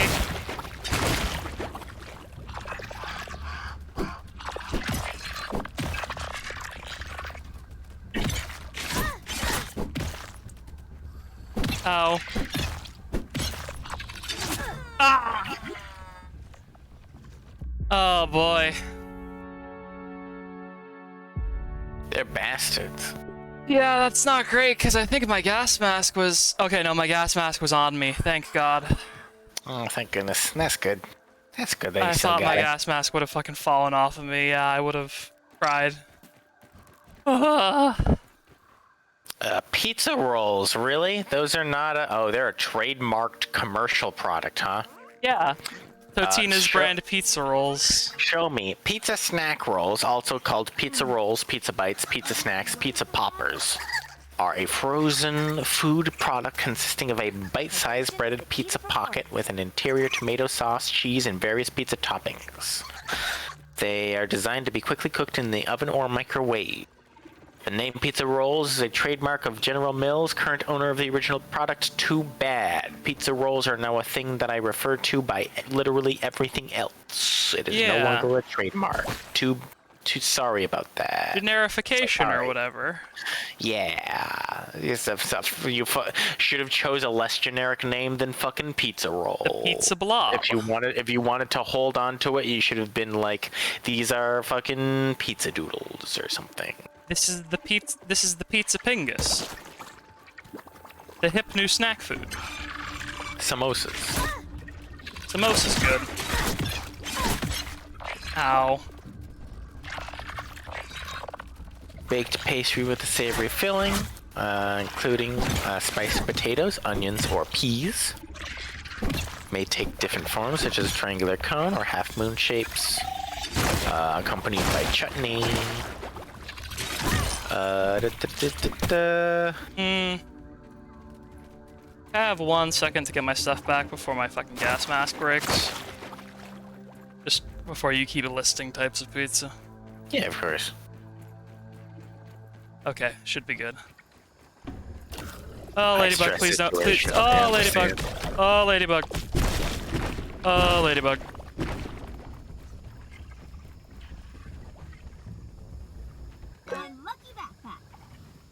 Okay, drink your glop so you start regenerating. Mom would kill me Okay, if I lost it. get the hammer in the inventory. Dry grass. Trash the dry grass if you must. Fucking.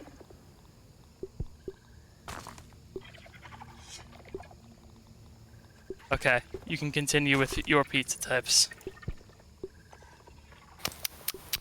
Let's see. Where were we? Pizza types. Similar dishes. Okonomiyaki. Okonomiyaki. I believe that translates literally to "as you like it," because you can have it Okonomiyaki. as you like it. A Japanese dish cooked on a hot plate. It is often served as a Japanese pizza. Milk Muller. I got it. Zanzibar pizza. Huh? It's a street food served in Stone Town, Zanzibar, Tanzania, Tanzania, I believe. Tanzania. Yeah. It uses a dough much thinner than pizza dough, almost like phyllo dough, filled with minced beef, onions, and egg, similar to a Moroccan pastilla. Hello, Puncho. Juicy. Sorry, did I just get a mutation for discovering enough of these juice boxes? That's very funny. Juicy. Hey, Weevil. Thank you. Why didn't why is this under C also instead of under the fucking pizza dishes? Matzah pizza. Matzah pizza is a Jewish pizza dish. Type of pizza consisted by baking a piece of matzo that has been topped with a sauce and cheese. That's a great question, because that is just a pizza. Yeah, it's just a pizza. Why? Bunch of infected mites over here, god damn it. List of pizza chains. Do we want to see what kind of weird pizza chains exist? Absolutely. I know there's at least a couple. Why is pizza in China? Why is that important for us to know? Why does that have its own fucking thing in Wikipedia? I believe it's a situation where pizza in China evolved somewhat separately because of the way that they sort of interact with the cultures of the world. I'm ready to go home. Oh, hey, there's a wolf spider. Oh, there's a wolf spider living by this hamster grave. Hey, babe, want to know why the commentary is on it? Yeah. It's because cheese was not introduced as an everyday food in China, relatively uncommon in Chinese cuisine because prior Asian to people pizza chains. cannot fucking eat cheese. Yeah. The introduction of pizza into China has resulted in an uptick in the Chinese population being able to digest cheese. Huh. I didn't know about that one. Pizza Hut opened its first store in China in Those are spider 1990, webs. followed by Domino's leave. Pizza in 1995. Wanna leave Sorry this about area. sorry about your hell situation. While I'm having fun reading about pizza in China. Yeah, no, it's bad. It's bad.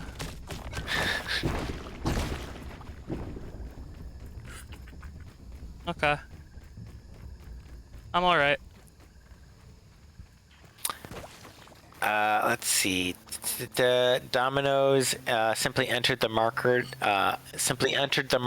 Providing their standard fare, while Pizza Hut performed market analysis and research into consumer food preferences.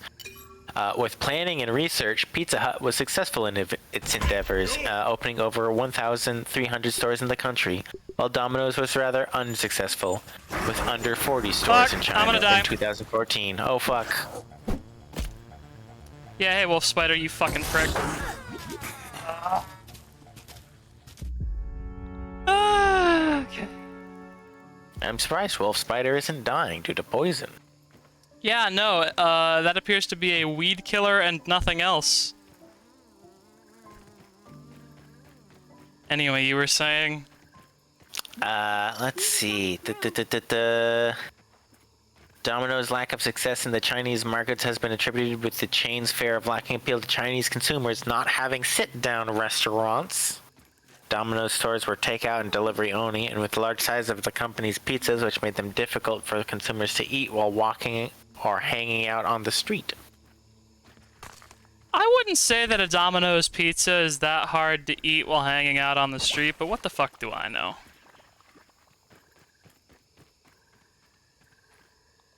Prior to establishing restaurants in China, well, hey babe, Yeah. keep in mind that the average American hand is much, much larger than the average Chinese hand.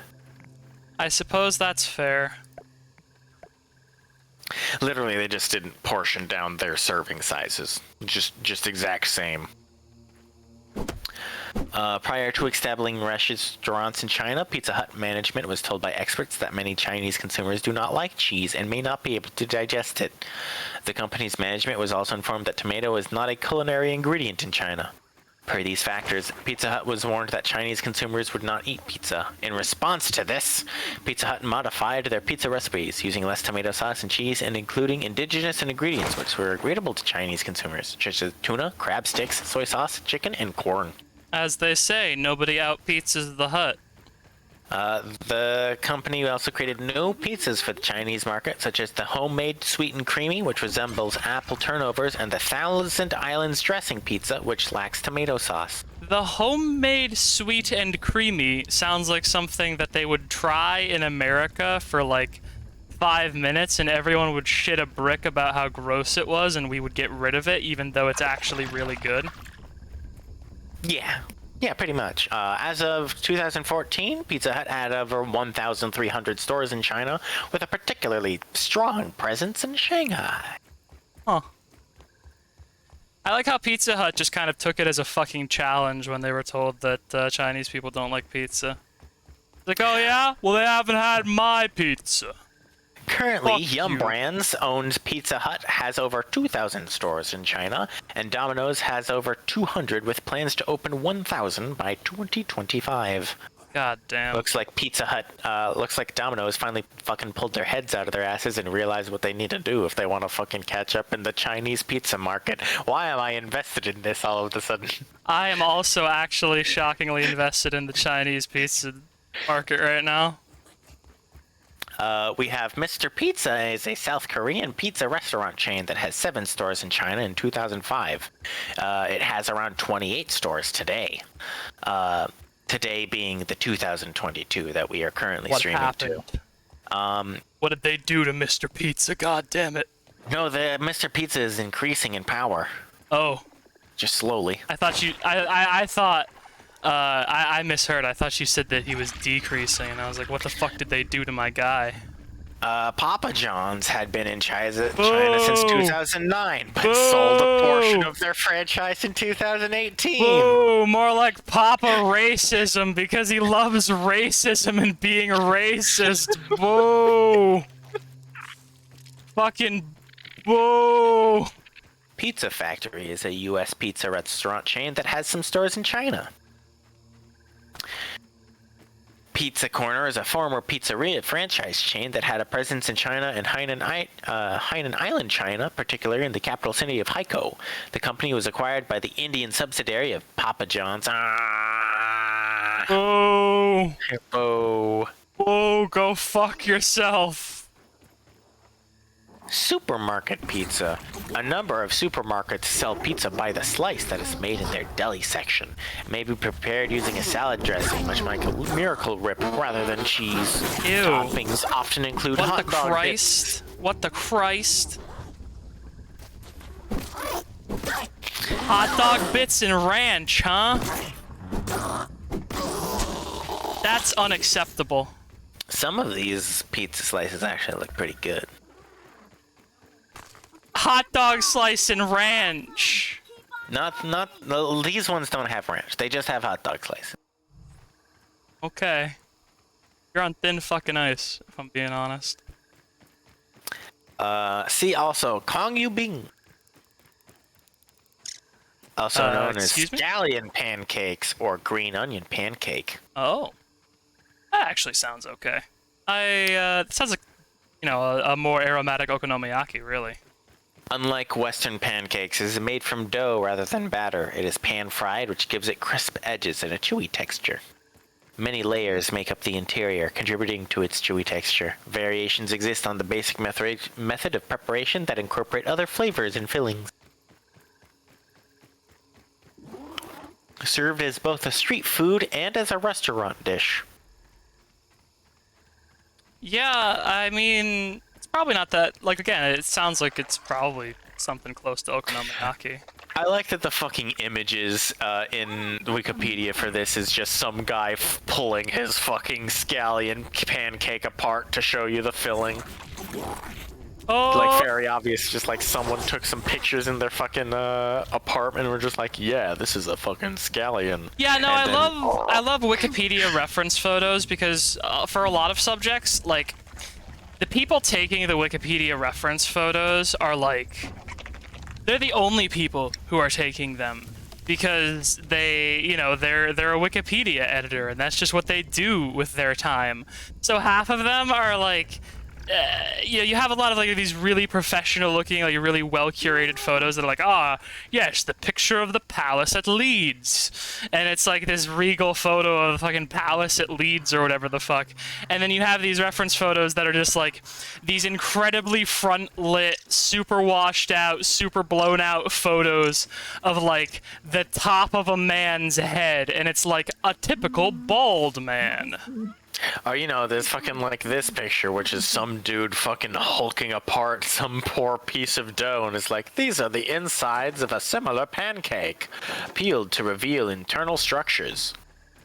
This picture was taken in 2006. It's cool, dude, you didn't have to peel it, but thanks, I guess. You didn't have to take the picture of your fucking Hulk hands ripping it apart. Oh, he absolutely did, though, is the problem there. The fact that you think he didn't shows what you know. Taiwanese cuisine. We have a surprisingly very Another small day. amount of Taiwanese cuisine. There are apparently only 4 chefs that ever existed in Taiwan. They are as follows: Enter Xiang, Xing Shi Huang, Xin Xiang, and Fu Pei Mei. Those are the 4 chefs that exist in Taiwan, in all of Taiwan. The 4 guys who exist in Taiwan, huh? That's... Jesus, that's... incredible. They only have 4 ingredients: black bean paste, milkfish, rosong, and sacha sauce. Hey, real quick, could you do me a favor, Gub? Yeah? Could you look up what the juicy mutation in grounded gives me? Because it gives me the moist trait, apparently. And I think I got it for finding all of the juice boxes, but I don't know what the moist trait does for me. Mutation. Let's see. Juicy. Where is that fucking sucker? There it is. Thirst decreases 50% slower. Okay, looks like I'm going to take off Barbarian and put on Juicy, because I would in fact like to be Juicy. Alright. So, what else? We have this hammer now. So we can go harvest milk molars.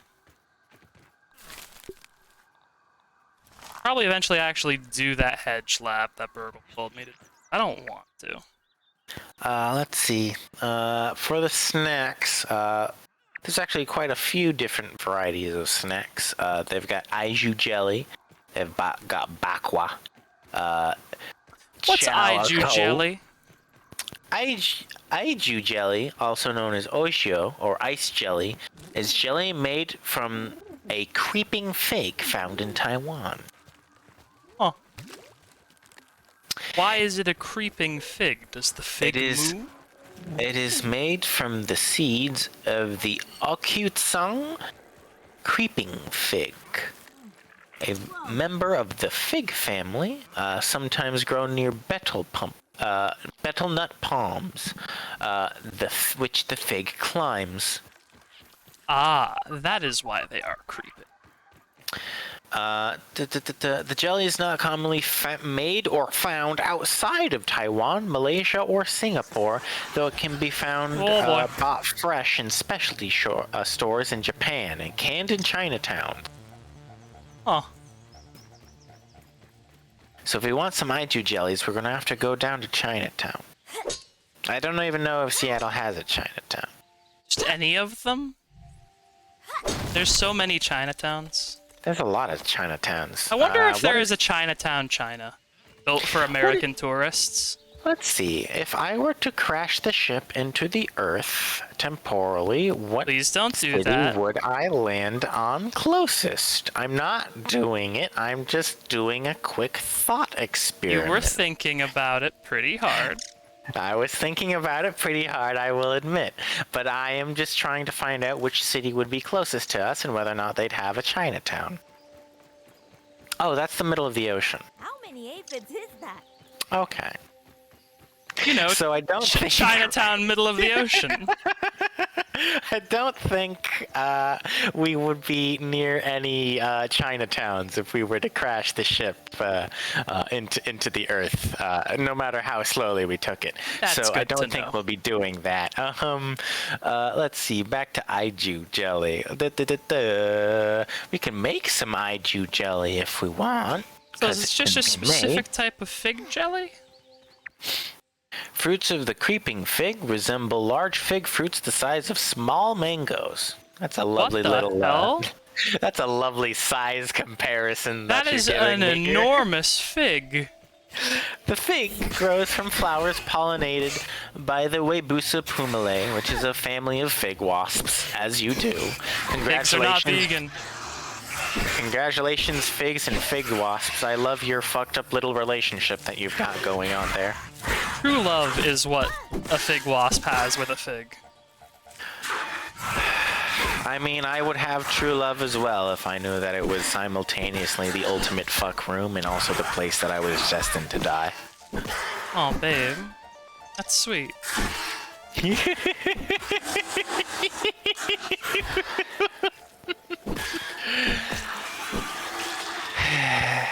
Anyway, let's see. They are harvested from... These figs are harvested from September Oh, through the orb weaver January. spiders are mad at me. They're gonna go raid my No. base, I think. Oh, that's not good. Oh well. Science. Boom. They could suck my dick. It's my opinion on the fucking spiders. I'm not afraid of the small spiders anymore. The wolf spiders, I don't appreciate. Okay, hello, wolf spider. Speaking of, I'll just go around, thanks. I'm glad they breathe loudly enough to be heard. Me when I'm a spider that breathes. I mean, they breathe out holes in their body, don't they? Spiders have book lungs, which are constant exposure. Ah. Maybe he's revving his fucking muscles. Come get me. Revving his fucking engine. Let's see. The jelly making. Yeah, the Because jelly they making don't- process. They don't use the actual figs themselves, they just use the seeds. The IO seeds are placed in a cotton cloth bag, and then the bag and its contents are submerged in cold water and rubbed. A slimy gel will be extracted from the Ew. bag of the IU seeds as it is squeezed and massaged. So This is known as pectin jelly. washing IU in Chinese. Like, this sounds like they're making, like a pectin jelly, because they're taking the seeds out and they're washing them and getting the slime off of them. So, like, you can probably use Aiju jelly to, make, like, actual jelly. After several minutes of massaging and washing, no more of the yellowish tea-colored gel will be extracted and the contents of the bag are discarded. The washed gel is then allowed to be set into a jelly either in a cool location or in the refrigerator.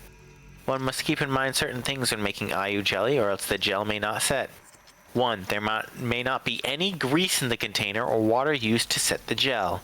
2. Sugar must not be added to the IU prior to the setting of the gel.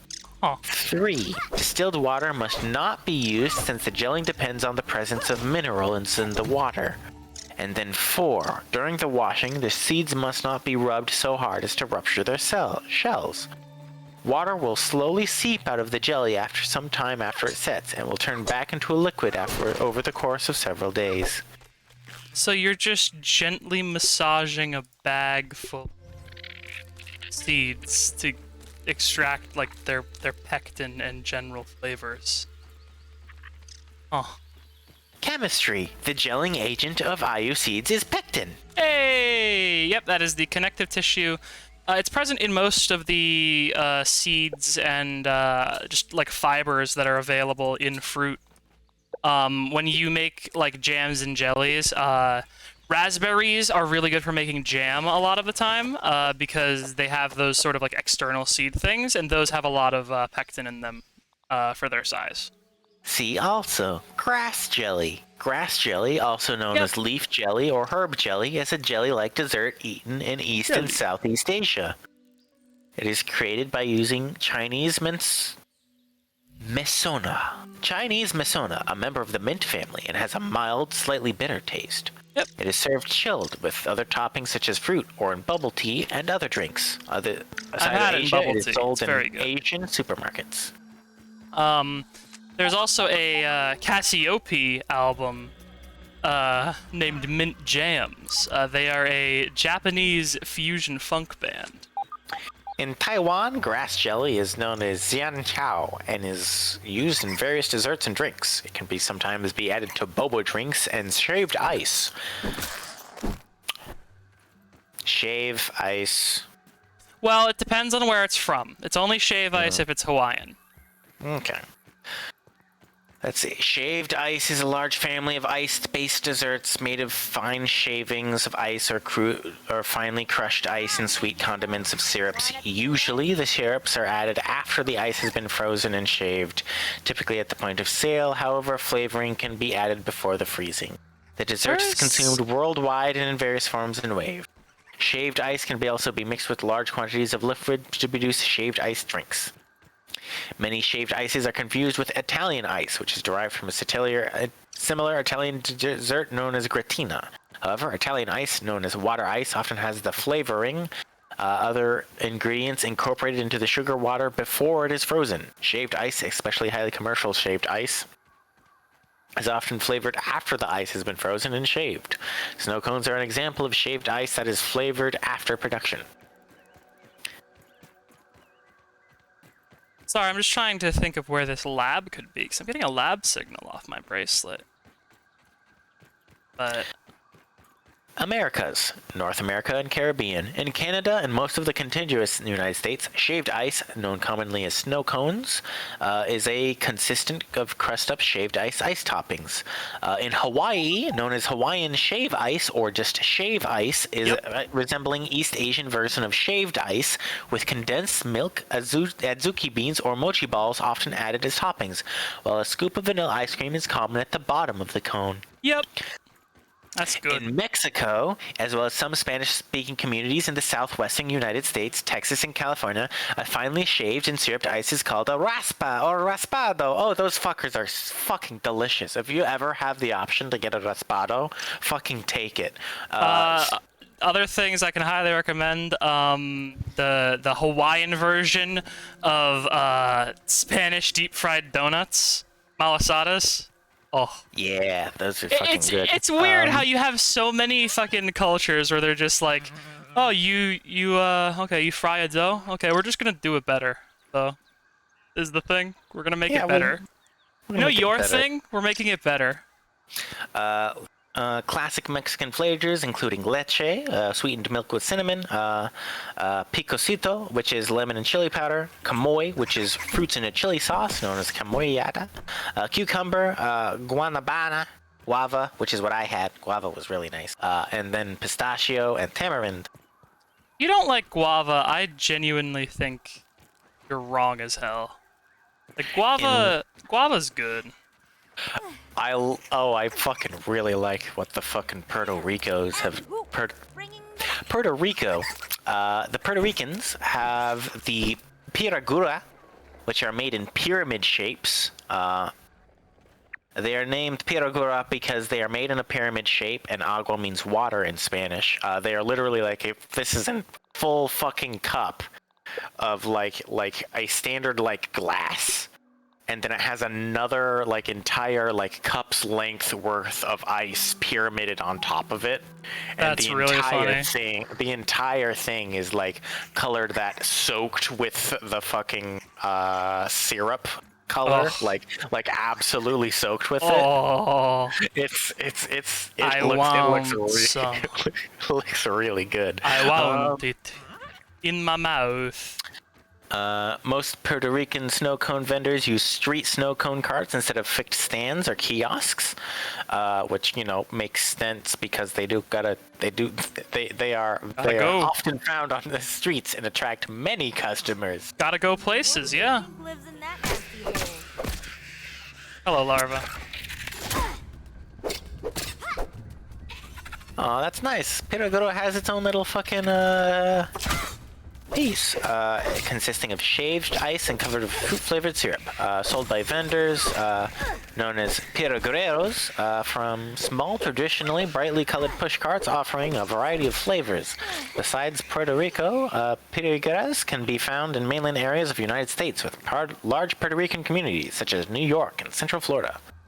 I'm gonna check if it was a wolf spider down here, because if it wasn't a wolf spider, I'm gonna fight him and steal whatever's behind. Yeah. But I think it might be a wolf spider. Who knows? They usually only put wolf spiders in front of the stuff. Yeah, but this could also be like supposed to be your first encounter with a spider, quote unquote, because this is it's like a wolf spider. That's a big old blob of raw science is the problem. It's too bad there's no like fucking grenade or something. Nope. Yeah, okay. I should not have aggroed him. I am not faster than a wolf spider. That's good to know. You are not faster than a wolf spider. No, I am fucking not. Most piragueros sell their product from a colorful wooden pushcart that carries an umbrella. They make the treats from shaving off a block of solid ice inside the cart. Yeah, no, they have, depending on the place, they sometimes have, like, these specialized fucking machines where they have a big old corkscrew on top that, like, sort of rotates the ice block down into a razor, basically. He puts the shaved ice into a cup and uses a funnel-shaped tool to give it the distinctive pyramid shape. They finish making the piragura when they pour the desired flavor syrup over it. They only go out on hot sunny days because those are the only days when they can expect good business. So piragura, like that style of snow cone making is definitely one that like is very popular just in Arizona in general, because I also know about that like the cone shaping thing.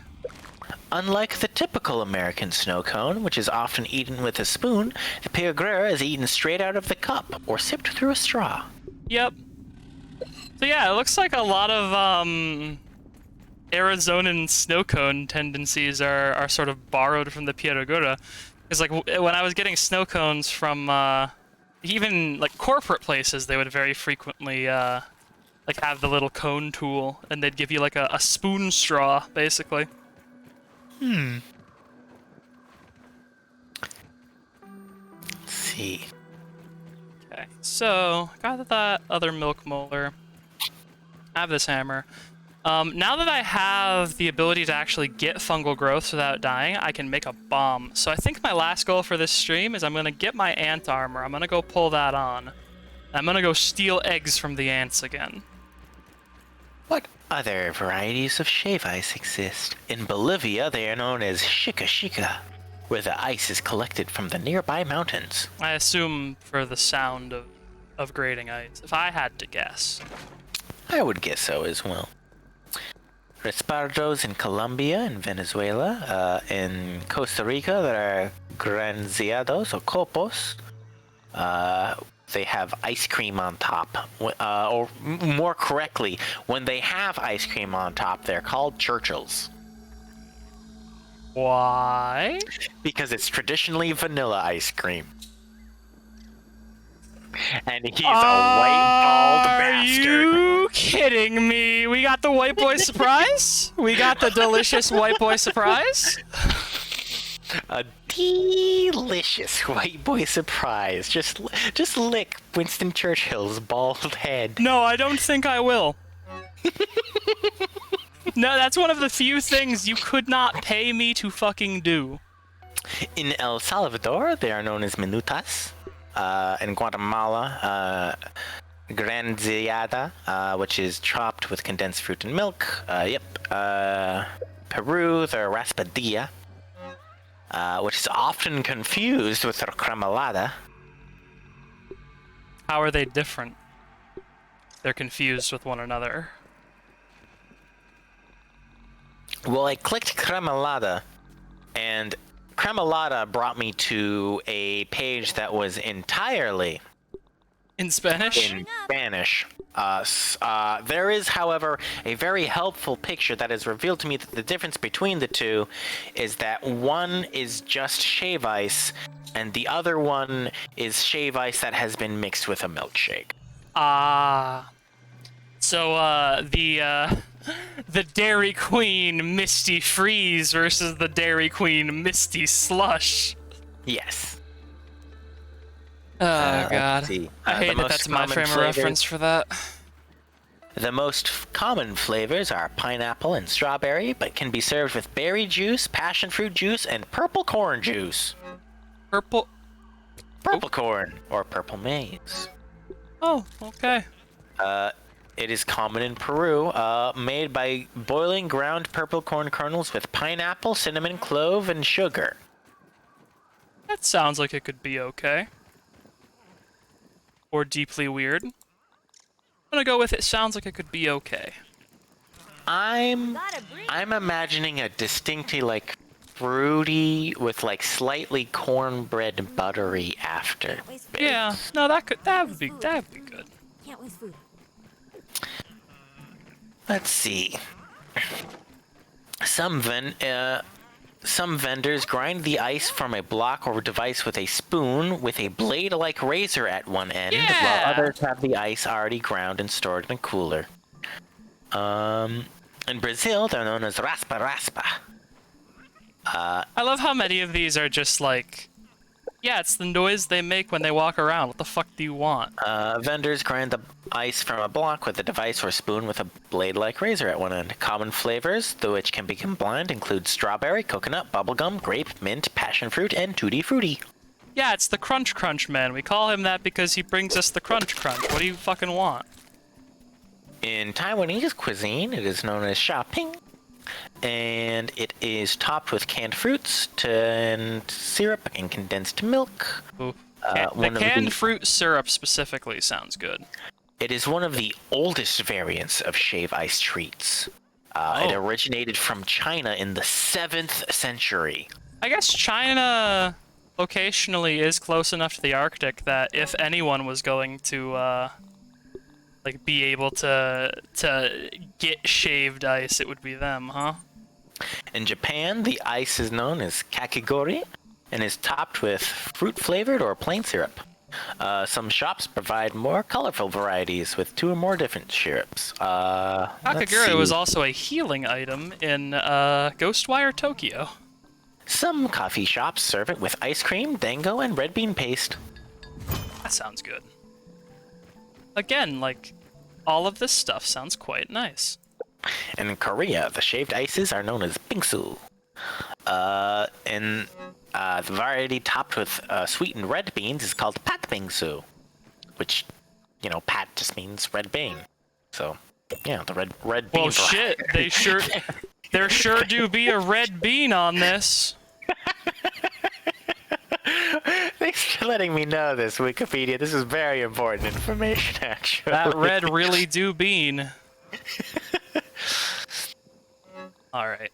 Off to go harvest ant eggs from the anthill. I'm sure that won't frustrate them at all. The earliest form of bingsu existed during the Joseon dynasty, which is from 1392 to 1897. The government records show that the officials shared the crust ices topped with various fruits, which were distributed from the ancient Korean ice storage. Many other varieties can be found throughout the country. One variety that has been very popular since 2014, which is snowflower bingsu, which is made of extremely finely shaved ice, where the texture resembles real snowflakes. Also, rather than using plain shaved ice, milk is added so the ice has a milky flavor. I feel like that would be questionable, if only because, like, that's gonna make it melt faster, right? So, like, you're gonna... It's a race against the clock once you have it's absolutely a race against the clock, yeah. But, like, it's also probably, like, the most delicious fucking, like, thin... Because, it's probably, like, you know the powdery type of snow. Yeah. No, I'm like that. I am rotating it in my mind. In Cambodia, shaved ice is known as tukuk. Let me get that last word correct again. Tukuk chus. Cambodian's a What the wild fuck? language. Let's see. It is usually served during the hot summer days during Cambodian New Year's. Tuk translates to water. Kak translates to ice, and chos translates to shaved. So literally shaved ice. I'm noticing a common theme with a lot of these names. I wonder what this thing could be named. Well, it's shaved ice. So I guess we're gonna call it shaved ice. Well, this ice is shaved, so I think we'll call it, I don't know, solid water. The dessert is served with a variety of fillings such as jelly, basil seeds, jackfruit, taro, red beans, and more. After the filling, the shaved ice is then filled to the top, then customers can choose a choice of differently colored syrups, usually in red, green, or blue. I wonder why those specific colors. And then lastly, condensed milk will layer the top of the shaved ice. Again, the milk, I feel like it would make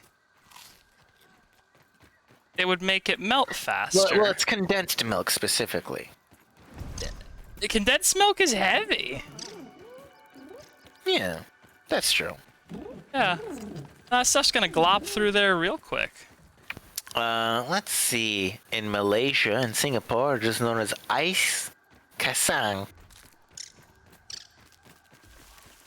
Does Alaska have a variant of shaved ice?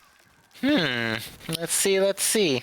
Are North people... America. Has anyone invented shaved ice in a place where ice is all around? That ant's got some moves. Let's see. Hello, ants. I need your eggs. For a good cause, I promise. Philippines, Thailand, India, Pakistan. That ant's got some moves. Let's see. Goodness, there's a... Humans really do be putting condensed milk over thinly sliced ice, don't they? I like my milky ice. What can I say? Oh yeah, there was a milk molar down here too. Hey, my proteins. Around in here, because I think I had to drop some stuff because I had a full inventory last time I was in this place.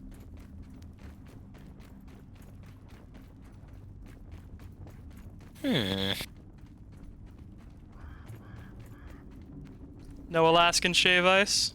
No Alaskan shave ice, but there is in Turkey. Beaky Beaky is the most known summer treat. Oh, there's more It's very bones light. over here. So Oh, that's fucked. multiple people That's have not good. died. Yeah, it's got That's a a bee lot of face people that mask died. on it, it looks like. Oh, oof. Yeah. Get my Anyway, boots. yeah, that's quite unfortunate. Anyway, for Turkey, generally the ices are brought from the Toros Mountains to the city center. Homemade syrup and optionally banana is added.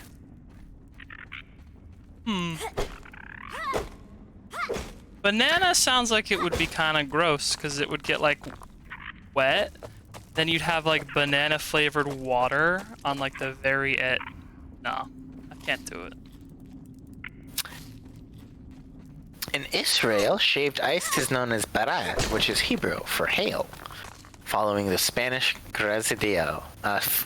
Sold year-long in kiosks on the streets and beaches, barat, which is more of a slush drink than a shaved ice, comes in multiple fruit flavors, the most common of which is grape. Grape. See, that's... I feel like we don't get a lot of grape-flavored stuff in America. And I know there's that whole apocryphal story about how the Ben of Ben and Jerry's killed Jerry's girlfriend's dog or whatever. But, like, grape also makes stuff melt quicker, so I'm surprised that they have grape flavoring as a standard. I feel it is because grape grows really good over there and really fucking shitty over here. Grape just does not grow. That is well true. at all. Apparently, fun. Do you want to know a fun wine guy controversy that unironically exists? Do tell about a fun wine guy controversy. Yeah. So a long time ago, basically, there was a root blight that happened in Europe. And it was specifically the Phylorexia root parasite, I believe, which if you want to provide us with any information about, you're welcome to. The Phylorexia root parasite. I know that one. Yeah. What are they called when they're not just Phylorexia? Like, what are they? Like, if I saw one, what would I call it? Ah, a grub. Let's see. The commercial grapevine. Almost microscopic, pale yellow sap-sucking insects. So an aphid variant, basically. Do you guys literally just not have a name other than Phylorexia? No, the Phylorexia. I guess not. We didn't fucking name them anything. So basically, you have the Phylorexia, and for a long time, like, you know, European wine is the wine to drink. You know, Europeans, they make wine so good that Thomas Jefferson's like, I'm going to start a vineyard in America so I can have wine year round. You know, that sort of shit, right? But, basically, the Phylorexia eventually, after that point, oh god. Ah. No, I'm gonna... No, thank you. Not fighting you today. Vines that survived Phylorexia. Yeah, According to wine critic and author Kieran O'Keefe, thanks to tiny parcels of vineyards throughout Europe that were inexplicably unscathed, some vineyards still exist as they were before the Phylorexia devastation. Yep, so basically, the Phylorexia completely decimated a bunch of rootstock in the area. And in order to basically undecimate the rootstock, they imported a bunch of American rootstock Because America at this point, they had a wine industry, but it was kind of sneered at by European wine snobs as like, oh, this is American wine. It's not as good as our delicious European piss wine. Until 2005, 3 tiny parcels of ungrafted Pinot Noir escaped phylorexia that were being used to produce Vins Francois, some of the rarest and most expensive champagnes available. In 2004, one of these parcels, Croix Rouge in Bougie, finally succumbed to phylorexia and was replanted with grafted rootstock. Yep. So the thing about American roots is that American grapes are way hardier than European grapes. They can survive phylorexia eating their roots all day long. So what they did is they took a bunch of American rootstock for the phylorexia plants, and then they transplanted it onto the roots of the European plants, and that's how they basically managed to, and I'm not kidding here, basically prevent all wine production in Europe from just stopping, going extinct. No more wine? No more wine. Another vineyard unaffected by the phylorexia is the Licini estate in Italy, a half-hectare vineyard with vines dating back to the mid-1800s. Since 1985, yeah, a hectare is not a large amount of fucking area for a vineyard. Since 1985, the winery has produced a few bottles of Prefilioso. The wine has a following, including an Italian wine critic who has described the bottle as drinking Prefilioso was like listening the earth singing to the sky. The word literally means before the phylorexia, so I think they are exaggerating. Yeah, literally, they're being wine people about it,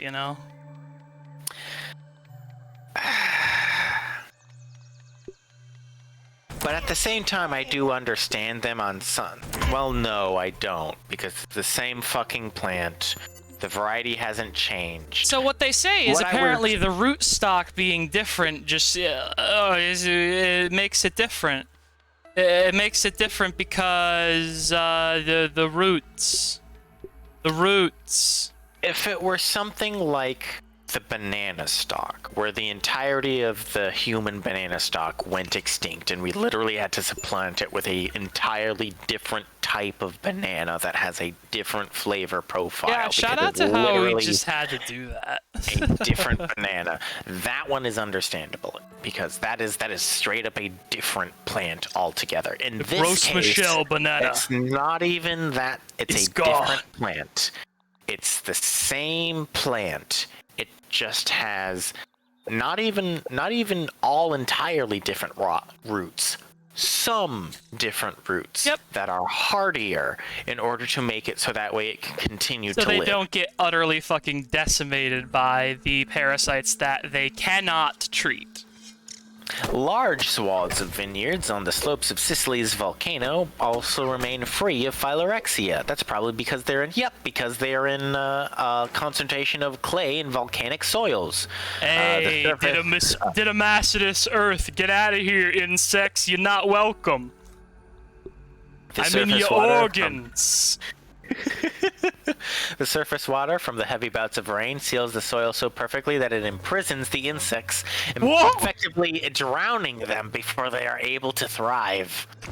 Sent to phylorexia jail. I can't believe that. That's incredible. Bien Nacado Vineyard in Santa Maria Valley, Ava of Santa Barbara, California, is a phylorexia-free vineyard. Despite being planted on its own roots, the vineyard has never been afflicted by phylorexia because we fucking cloned it. Fuck you, wine guys. Fuck you, wine guys. Hey, wine guys, we're gonna do an affront to God, but trust me, you'll like it. Don't worry. That's incredible. I have crafted the bomb. Would you like to know what this bomb is made out of, apparently? What is the bomb made out of?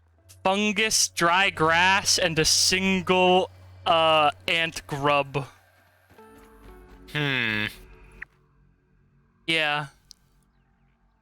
So we're heading... It was somewhere over here, I think, where the, there was a wall I had to blast open. Colares vineyards, native to the Portuguese region of Sinatra, are grown on 3 to 4 meters of sand and are therefore unaffected by phylorexia. Decongestant? Good for them. I like that there's one just commented like, yeah, no, there's these guys are immune. Can't waste food. Yeah, also, it's wild to me that they're apparently of a size where, like, it being rainy enough will just trap them underground. I also like that, looking that up, Google itself was like, hey, did you mean the Magic the Gathering Phyrexia, actually? Did you mean the weird fancy guys from fucking Magic the Gathering? Are you sure you wouldn't rather learn about anything but wine? No? This isn't even a proper wine page. This is just for, like, a wine parasite. Are you sure? I've got a card game. It's a good card game. It's one of the only 3 card games out there. I'm going back to the shaved ice on Wikipedia. Goodbye, Google. Okay. If you must, I suppose. Okay, so I need to find... There's somewhere around here. There's a little trench in the ground. And then there's a bomb. Like a wall behind it I could bomb. Wasn't over here, I don't think. What are you gonna do once you bomb that little area? I think that's gonna be the end of stream. Ah. Depending on what I find. Bombardier beetle shooting at us. Yeah. That shouldn't be legal. I just gotta remember where this thing was. There's the soda can. Slush Usually has the Puppy spiders. is a slush beverage created in 1970 and marketed both directly by the Slush Puppy division of J&J Snack Foods and through its Slush So Puppy I've got a bit of a distributors. strange question. Yes? What do you think's the most dangerous thing you could get from the Icy Rewards Point program? Well, let's take a look at the Icy Rewards Point program. Yeah, they have a rewards point program if you weren't aware. Many people I've found aren't, which is surprising to me. Icy Swag. Icy Points Loyalty Program. It's by, like, the legs Let's of one of see. these things, wasn't it? A backpack is 300 points, a t-shirt is 400 points, a towel is 500 points, baseball cap is only 350 points, a blanket is 650 points, a stainless steel bottle is 400 points. That's pretty dangerous. So, An like, icy how many football points is do you 400 get points. per drink? How many drinks are we Icy. drinking to get this blanket? Every icy cup you purchase, redeem collected icy points from a custom icy map. Oh.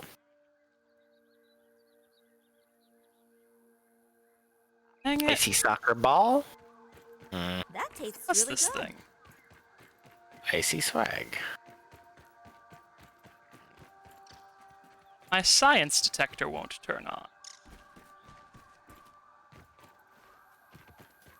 Weevil here. Let's see. What can we get?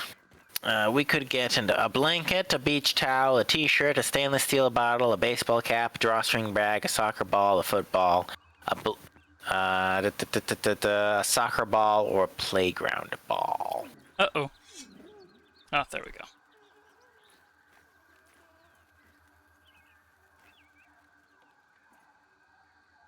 Sorry, I've just got to get to the top of this Tropicop because I've seen some raw science at the top.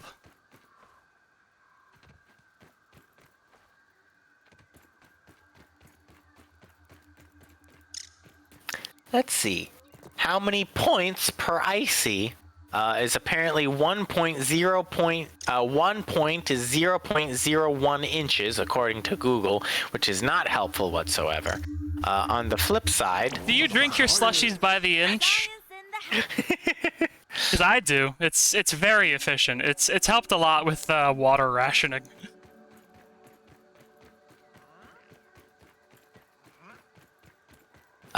it looks like you get about 25 icy points per cup. Hmm. So that's gonna be at least like 16 ices per a blanket. Something That's like not that. actually that fucking bad, if we're honest. I was expecting, you had to drink like 500 of them. Yeah, I was expecting like 400 or 500. That's only like 16 ices. People that drink ices every day could just fucking go onto the fucking icy website and be like, yeah, send me a shirt, send me a fucking hat, send me a fucking blanket, Send me me a the stainless steel swagger. bottle. I mean, like, that's the thing. What if you become the icy guy? Like, is that a valid personality? I think that's the problem. I think that's why no one fucking does it. Yeah, like I've seen those tokens on the side of the icy cup for years, and it's always been like, if I do this, I'll be the icy guy forever. You could just become the icy lady, you know? Oh, no, I don't want to become a Yukiana. Never mind.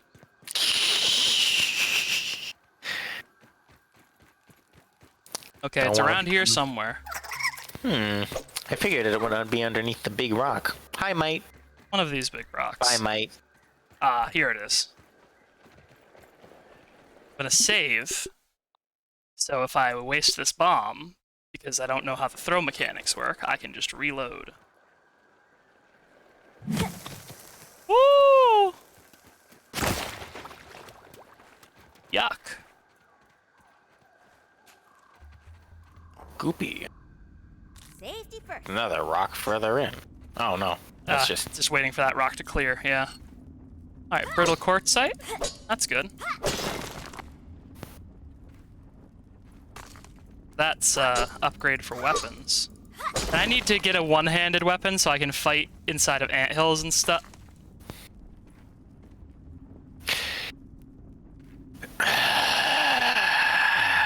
I've got an idea. Well? Here's my idea.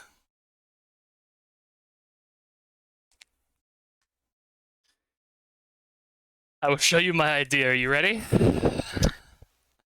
Is it going and building a second bomb? No, actually, believe it or not. Is it loading ourselves in such a way we are past that explosion? No. Even better. Come here. Oh, are we luring this guy to fucking Yes. bombard our way in? Yes, I'm going to hope that Mr. Stinky's explosives count as an explosion. Come on. Come bombard me, dude. Come here. Yeah. Oh! Check your positioning. Bombardier beetle up ahead. Hey. Ben. Here. Ow. I don't think that even hit it. Dang it. Try one more time. And if indeed the Bombardier Beetle cannot break that, yeah, that's gonna be end of stream because I don't have a second bomb. I don't have a second bomb, yeah. Well, I guess we'll know what we'll be doing next time we stream. Yeah. Write this down in your copybooks now. People. People, come here. Shoot your amazing and powerful goop at us. Come here, stinky people. Stink boy. Bombardier beetle coming through. Stink boy.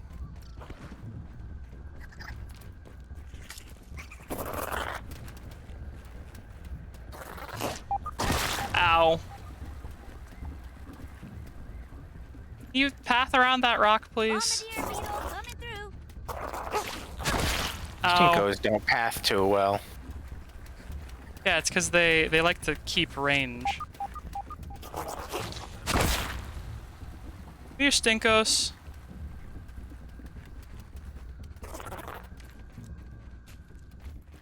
Check your positioning. Bombardier beetle up ahead. Yeah, closer. No. Where are you going? Stinkos! I don't want to blow that area open. I can tell that you've got a fucking, like, bomb that you have that you're utilizing or something. Come here, Stinkman. Ow. Come on. Come on. Come on, Oh. Stinkbug. Oh. All the way in. Come on. Yeah, that didn't even break it. I didn't hear it break. So, Well, I guess I'm gonna just load. I was just wait. No, I'm gonna do something smart first. All right. oh. I'm gonna learn from my previous mistakes. And you may be wondering, Vuppy, how are you going to learn from your previous mistakes? You're bad at that. And here's how I plan on learning from my previous mistakes. Putting a trail marker here this time. Gotta go find a clover leaf. Not any clovers over here? Am I gonna have to go fucking back to my base for a clover? Oh, there's one by the juice box, right? It should be. It'd be weird if there wasn't. There's usually one over by the juice box. It's a bunch of sprigs, but... There we go. Clover patch.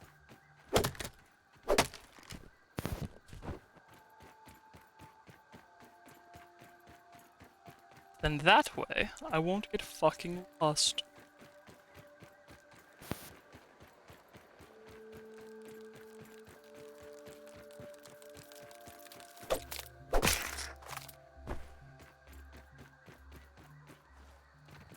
I do like us walking by occasionally and just devastating a fucking lawn mite.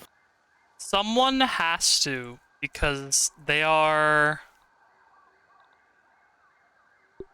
bastards without compare is what they are. They will destroy this lawn, and I will not let them hurt this lawn any more than they already have. Alright. Run my camp character. Actually, you know what? I'll just save right here.